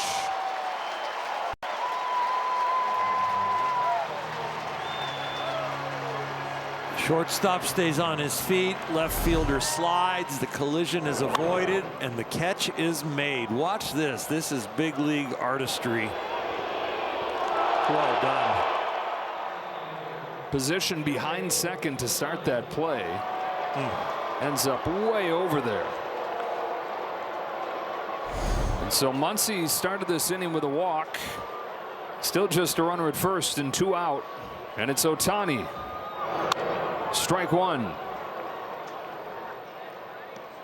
You got one to hit right there. Reached base 9 times his last 3 games at the homestand, but he's 0 for 3 today. And an 0-1 from Soriano. Ohtani takes the ball, 1-1.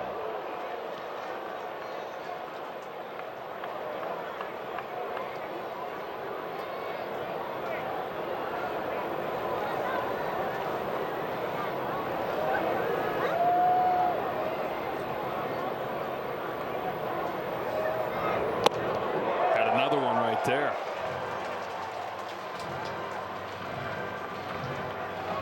He sure did.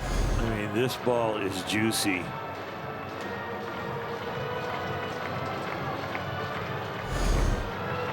He was going to hit that over the arch.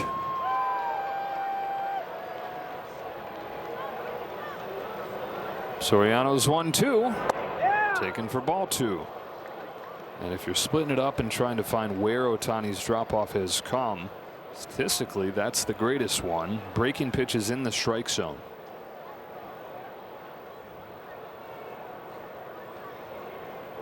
Rojas leads off first, 2-2 to Ohtani, taken low, and the count is full.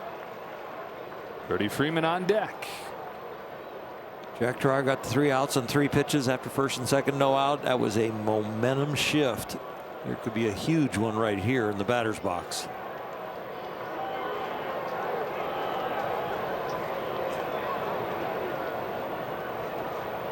There he goes. Here it comes. Ohtani takes strike 3.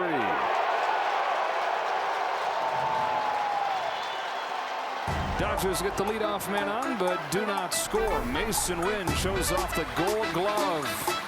And the speed. Stand and stretch. Time for the 7th inning stretch, brought to you by Sit and Sleep.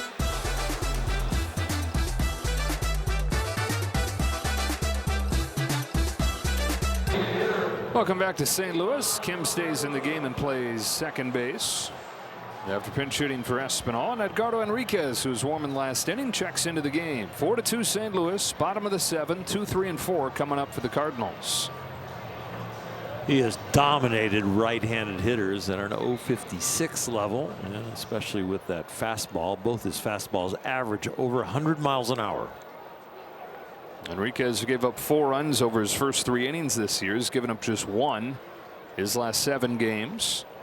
Ivan Herrera smacks a base hit the other way. Second hit of the game for Herrera. 12th for St. Louis. They've hit with 2 strikes, and then some guys are hitting with no strikes, just attacking early.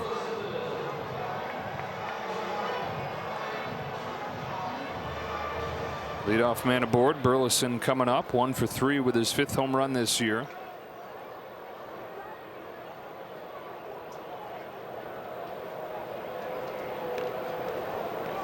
Herrera's dancing around over there at first. You don't associate a dancing with catchers. They say he is a interesting, fun-loving personality. Going to leave you either smiling or shaking your head. Vesia getting ready. Ball 2.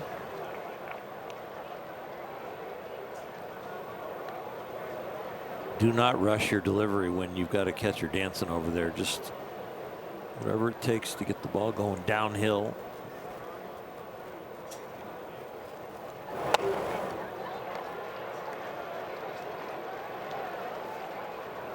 Timing off right now between the upper body and the lower body. High to the arm side.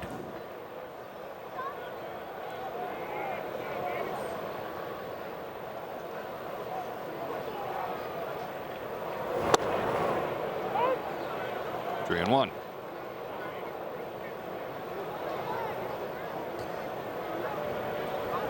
Jack Dreyer avoided a lot of issues in the last inning. Don't create your own here.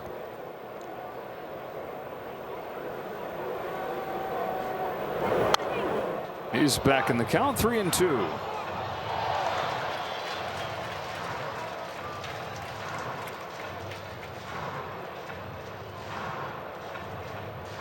Jordan Walker waits on deck. He's already 3 for 3 in this game. Cardinals offense 25 hits their last 16 offensive innings.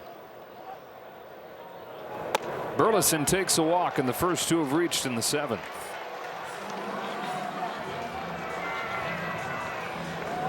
And here comes Walker. Walker known for power and strikeouts, but today he looks like a batting champ. 3 for 3, spraying the ball all over the field. One hard hit ball, but he is finding some holes. 23 years of age and already by a lot of Cardinals fans written off coming into this year. But he has his average up to 303. 9 home runs, is top 5 in the league.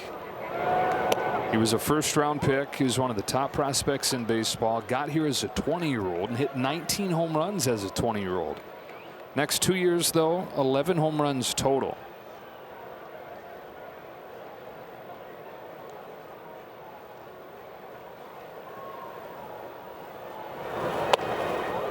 Big slugger, 6'6", 260 pounds. He's got one of the fastest bats in baseball.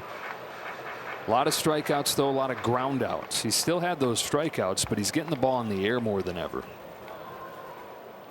Made a few mechanical tweaks this offseason, not thinking to himself, I need to hit the ball in the air, making mechanical changes where hitting the ball in the air would come from it.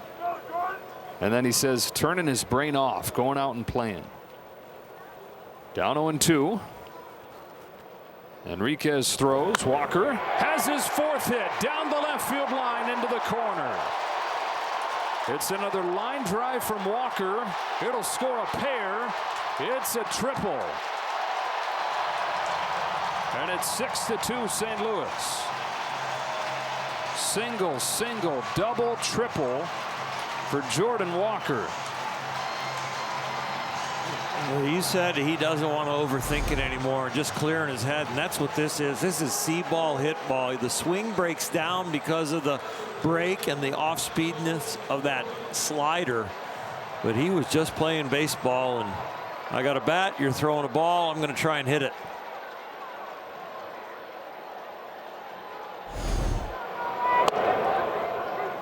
So the Cardinals get those 2 runs right back and lead it by 4. 3rd career 4-hit game for him, first one in a couple years. And so Walker's reemergence continuing at the expense of the Dodgers here.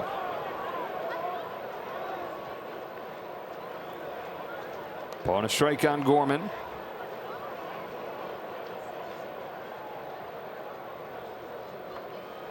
And we're waiting to see, is that going to be a double with an error on Hernandez or a triple, and they have officially called it a triple.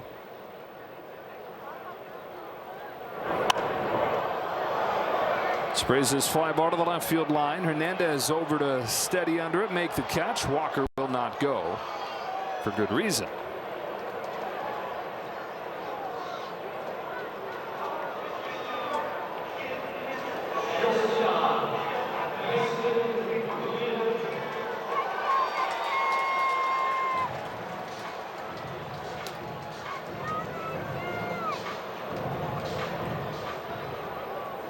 One away, infield comes in as Mason Wynn comes up.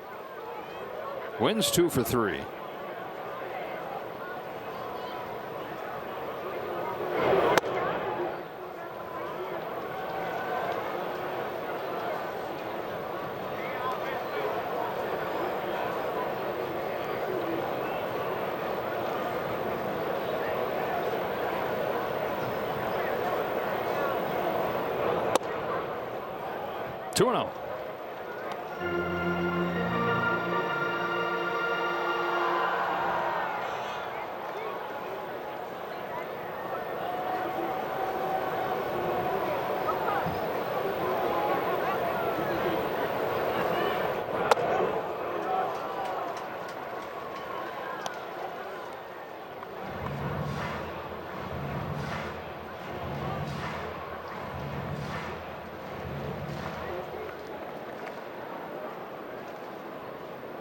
Gordon Graceffo ready in the Cardinals bullpen.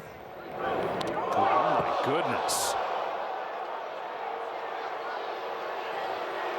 You can understand why he's not happy. 100 gets away from Henriquez. And they're at the corners with one away here.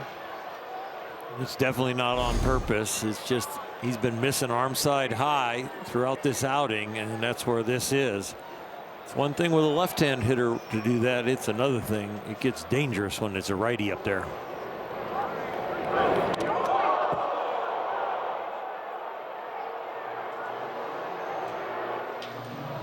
So Wynn realizing that it's not intentional, but frustrated, and nonetheless thinking, hey, come on, throw the ball over the plate. If it's going to be 100, can't be up there.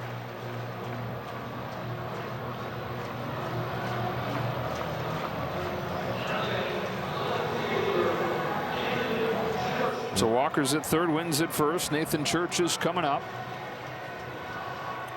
Both teams came in with bullpens that were kind of shaky, and the Cardinals have no runs in an inning in the third, and the Dodgers 2 already in 1 2/3.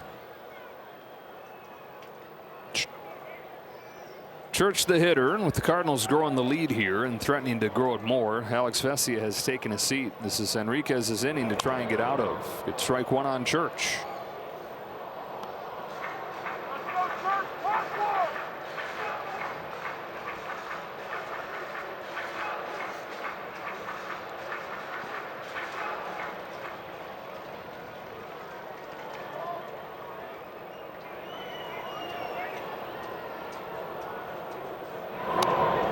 Bunted foul.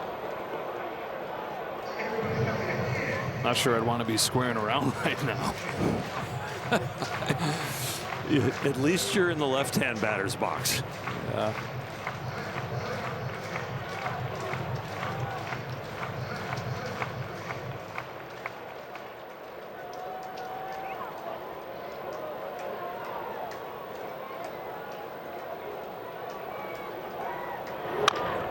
Baltimore chopped this short. Rojas waits for it to come down. Out at second.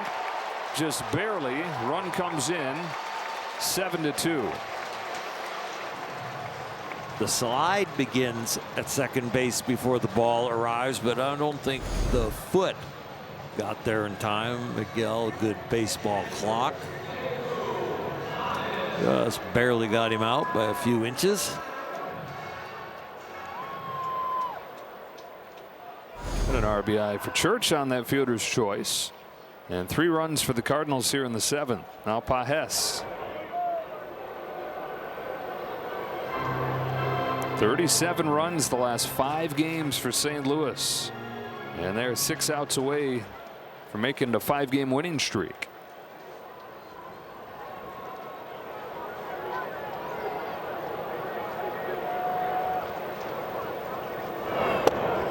Chasing the Reds in the Central. The Reds losing 9-1 to the Pirates, and so if those scores both hold, Cardinals would be a game out of first place.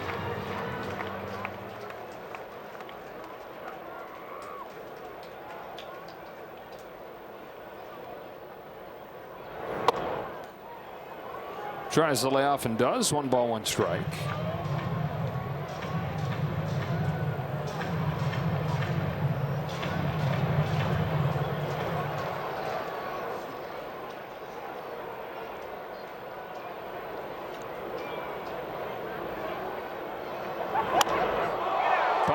Down the left field line, hooking, foul.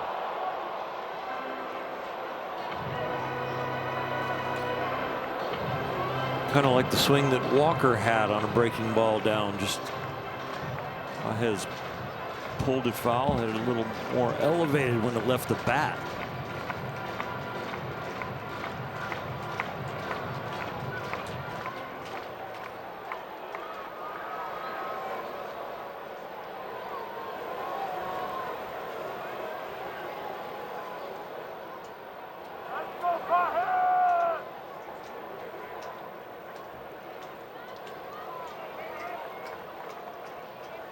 Enriquez home with a 1-2 pitch.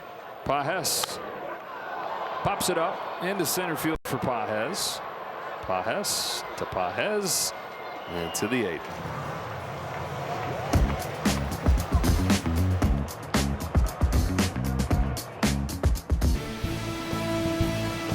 We're back here in St. Louis. The Cardinals have a 7-2 lead, out hitting the Dodgers 12-5 in this ball game. And now the bullpen tries to lock it down. This is Gordon Graceffo, who's got a 1 ERA this year, 1 year after he had a +6 as a rookie.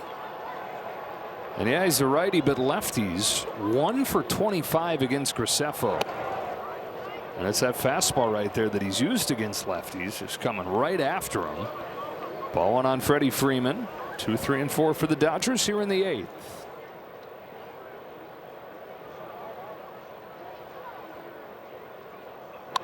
Freeman's got his second hit of the night. Both on low pitches where he just kind of drops the head on it, stays steady over it, rotates around, the bat head just comes down and barrels it up.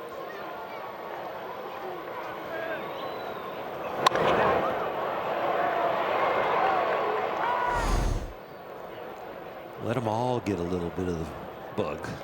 Yeah. Everybody get a little sick. Everybody gets 2 hits. Will Smith has been on twice, single and a walk. Takes the ball from Graceffo. First of 3 between these teams. It'll be Roki Sasaki tomorrow. The Dodgers encouraged with what he showed last week. Not just a better outing, but he was a different guy with a different version of that splitter. Smith the third, that's caught by Nolan Gorman.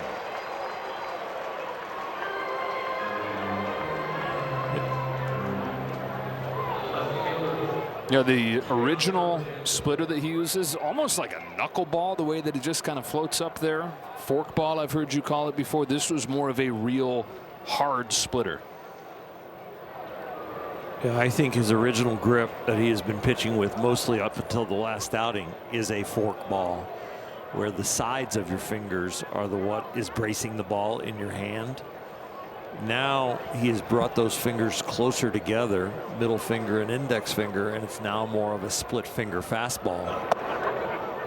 And the reason I think that's important is because the pads of your index finger and your middle finger are the nerve endings that run to your inner ear and let you know where your hand is in space. So I think he's got a lot better idea on how to repeat a pitch when he throws a good one, because of the sensation coming from his hand compared to the nerves on the sides of your fingers.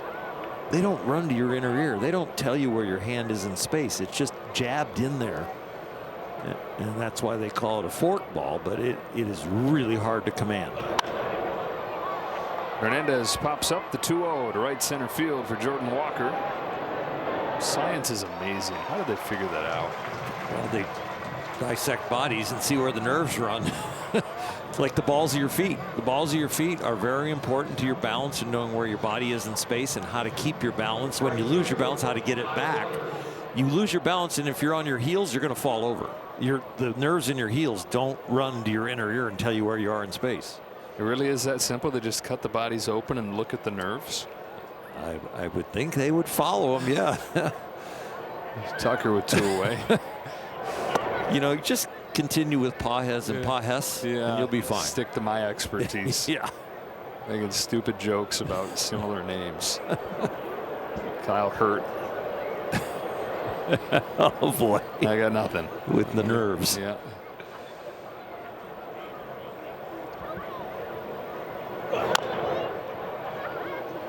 Okay, well, there's other science that is amazing, more amazing than getting out the It's right out there knife and looking. Yeah, kinesthetic sense. You want to know about that, right? That's what we've been talking about with the nerves and Teach where me your that. body is in space.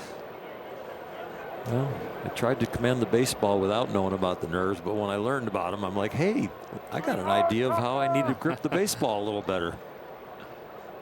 That's why they say some guys like a lot of information, some guys don't.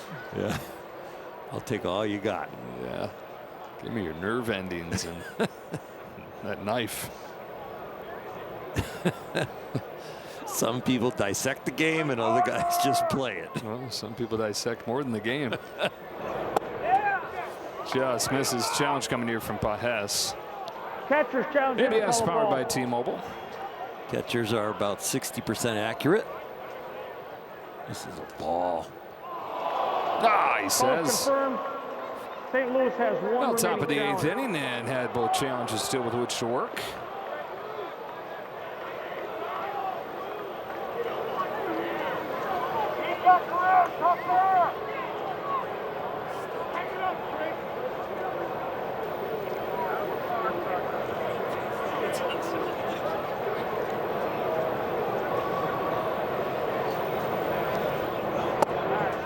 Count goes full.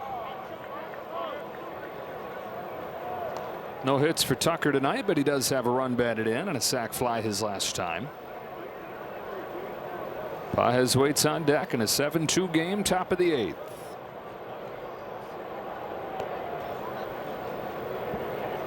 Head start for Freddie Freeman. There he goes. Tucker takes ball 4. All right, so the chance for the Dodgers here to cut into this deficit with 2 gone in the 8th. Andy Pages coming to the plate.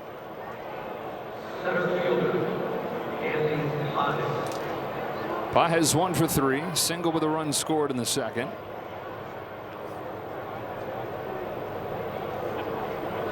They came up with runners at 1st and 3rd in the 6th inning and 2 out. One of the best chances the Dodgers have had today, lined out to center field.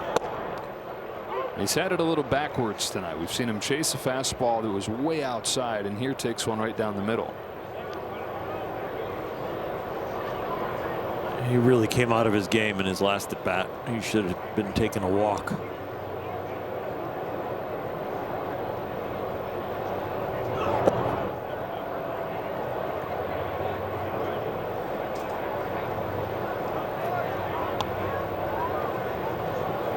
Early in the season, when he was going so well, it seemed like before 2 strikes he was looking for something middle in. Anything other than that he would take. There's none of that, and that's a 1-1 count, not 2 strikes. Now there is 2 strikes, but we saw none of that chase on the outer half or down. He really would zone the pitcher in to an area where he knew he could handle it and handle it well. 2 on 2 out. 1-2 is a fastball to get him looking. Pages will challenge. Batter challenging the call of strike. Sponsored by T-Mobile. And it was strike 3. Dodgers strand a pair to the bottom of the 8th. Los Angeles has 1 remaining challenge.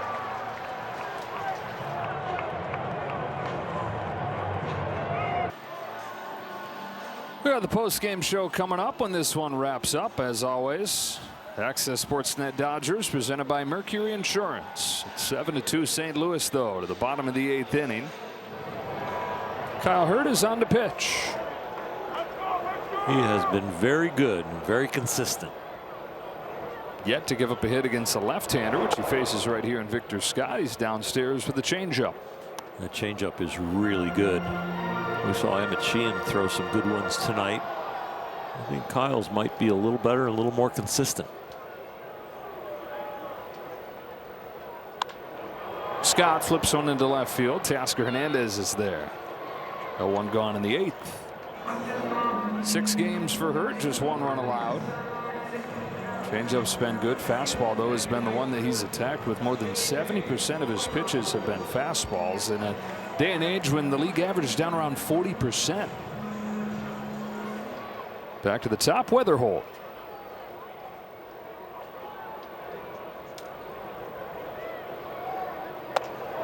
This is the first time I've seen Weatherholt up close and personal, and he's kind of must-watch TV. He's a lot of fun to watch hit. How aggressive he is, how disciplined he is, like taking that ball out of hand. Trying to extend a 7-game hitting streak still. He's 0 for 4 today. 6-game extra base hit streak. The rookie record for the Cardinals is 7 consecutive games with an extra base hit. Albert Pujols and Enos Slaughter, 1938 Hall of Famers, both those guys. Similar player, Enos Slaughter, to J.J. Weatherholt. Undersized, grinder, runs the bases hard. Known for Slaughter's mad dash in the 1946 World Series. Game 7 of the 1946 World Series. It was Slaughter in a play. Scored from first base on a double to win the World Series. Weatherholt's down on strikes here, 2 gone in the 8th, but it's that kind of hard charging game that they like about Weatherholt. And really, that's what you think of when you think of the Cardinals. You know, you talk about the Cardinal way, Cardinal type player. Slaughter, one of the first of those kinds of guys.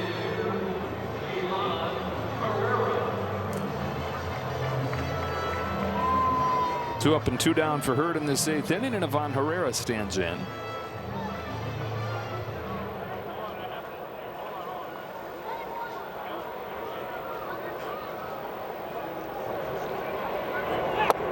Over the top of that changeup.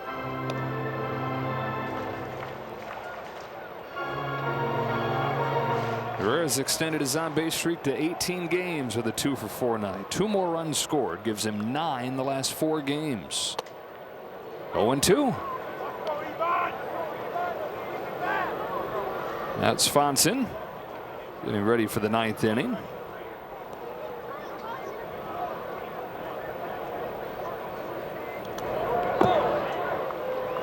Spikes that changeup.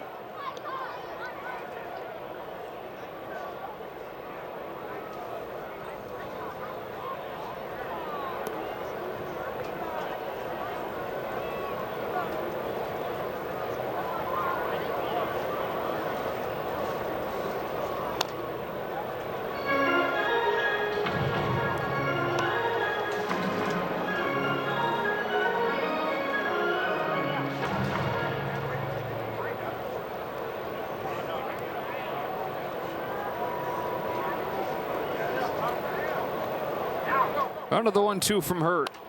Another foul. So Sasaki for the Dodgers tomorrow. It's a Southern California guy, Michael McGreevy, countering for the Cardinals out of San Clemente and then UC Santa Barbara.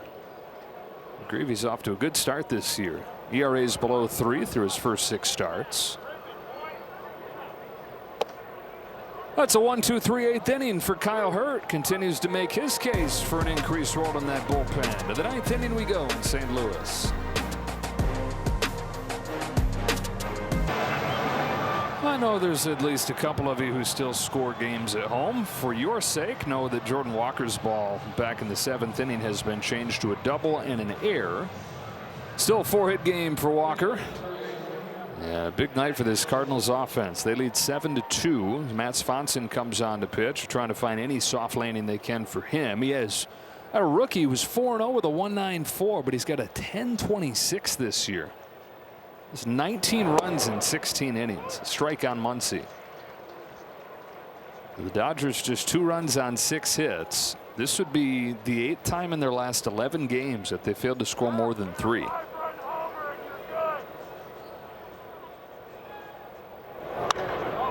Towering fly ball to center field for Scott. Overall numbers are all good, all top 5 in baseball for this offense. It hadn't felt like it, and lately it hasn't been that.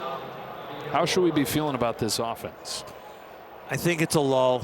I don't think it's a major disease where they need surgery and they got to revamp things. I think they're just in a place right now where they're not swinging the bat well, and they've had the kind of the flu bug or the cold going through the team over the last couple of weeks.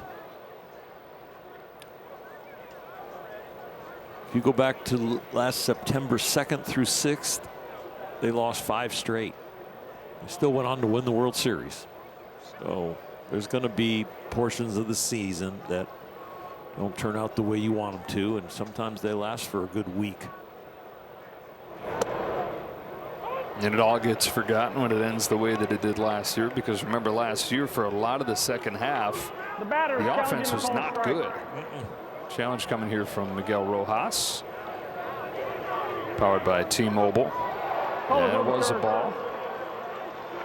2-0. Most championship teams winning their division end up winning the National League or the American League. You look back and they will have losing streaks, probably 3 or 4 of them where there were 4, 5 game, 6 game losing streaks.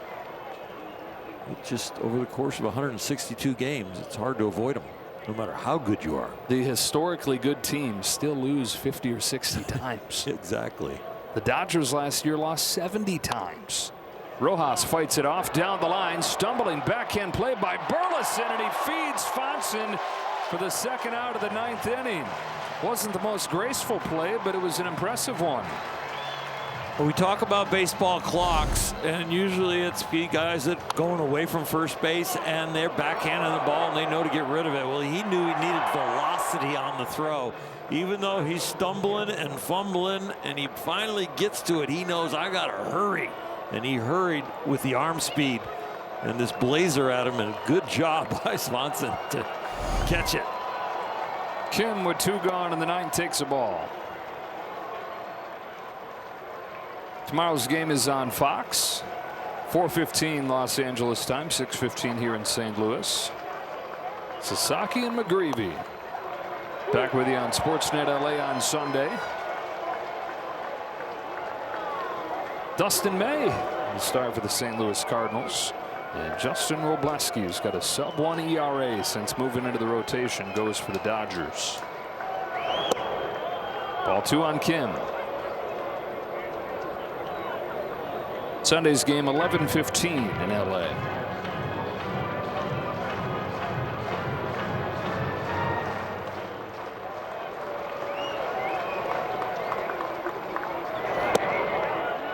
Strike 2 on Kim.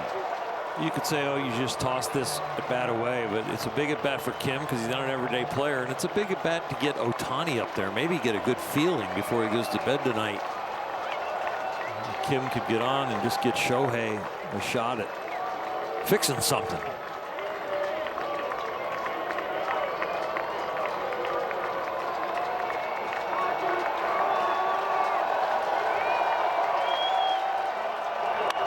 Kim swats one to left center field, and he'll accomplish the first part of the business. It's cut off by Church. His throw to second not in time. Kim's got a 2-out double.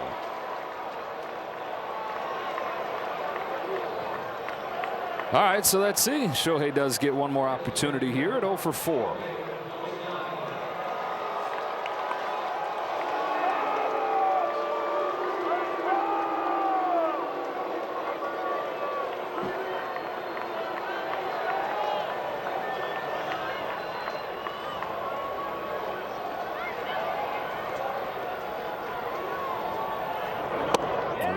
Encouraging things coming out of the homestand. He'd reached base 13 of his last 19 times up. But in this 0 for 4 tonight, he's looked in between. He's missed some very hittable pitches. And the balls that he has put in play have not been hard hit. And he's down 0-2. Yeah, if the balls that he's missed tonight were on the inner half and they were fastballs, I wouldn't be that worried. But he's missing hanging breaking balls on the inner half tonight, and that's worrisome. That might be the easiest pitch for him to hit.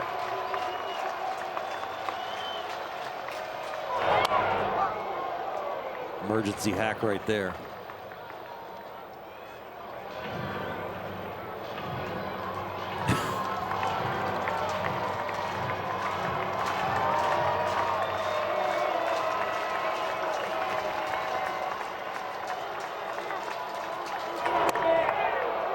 Just inside.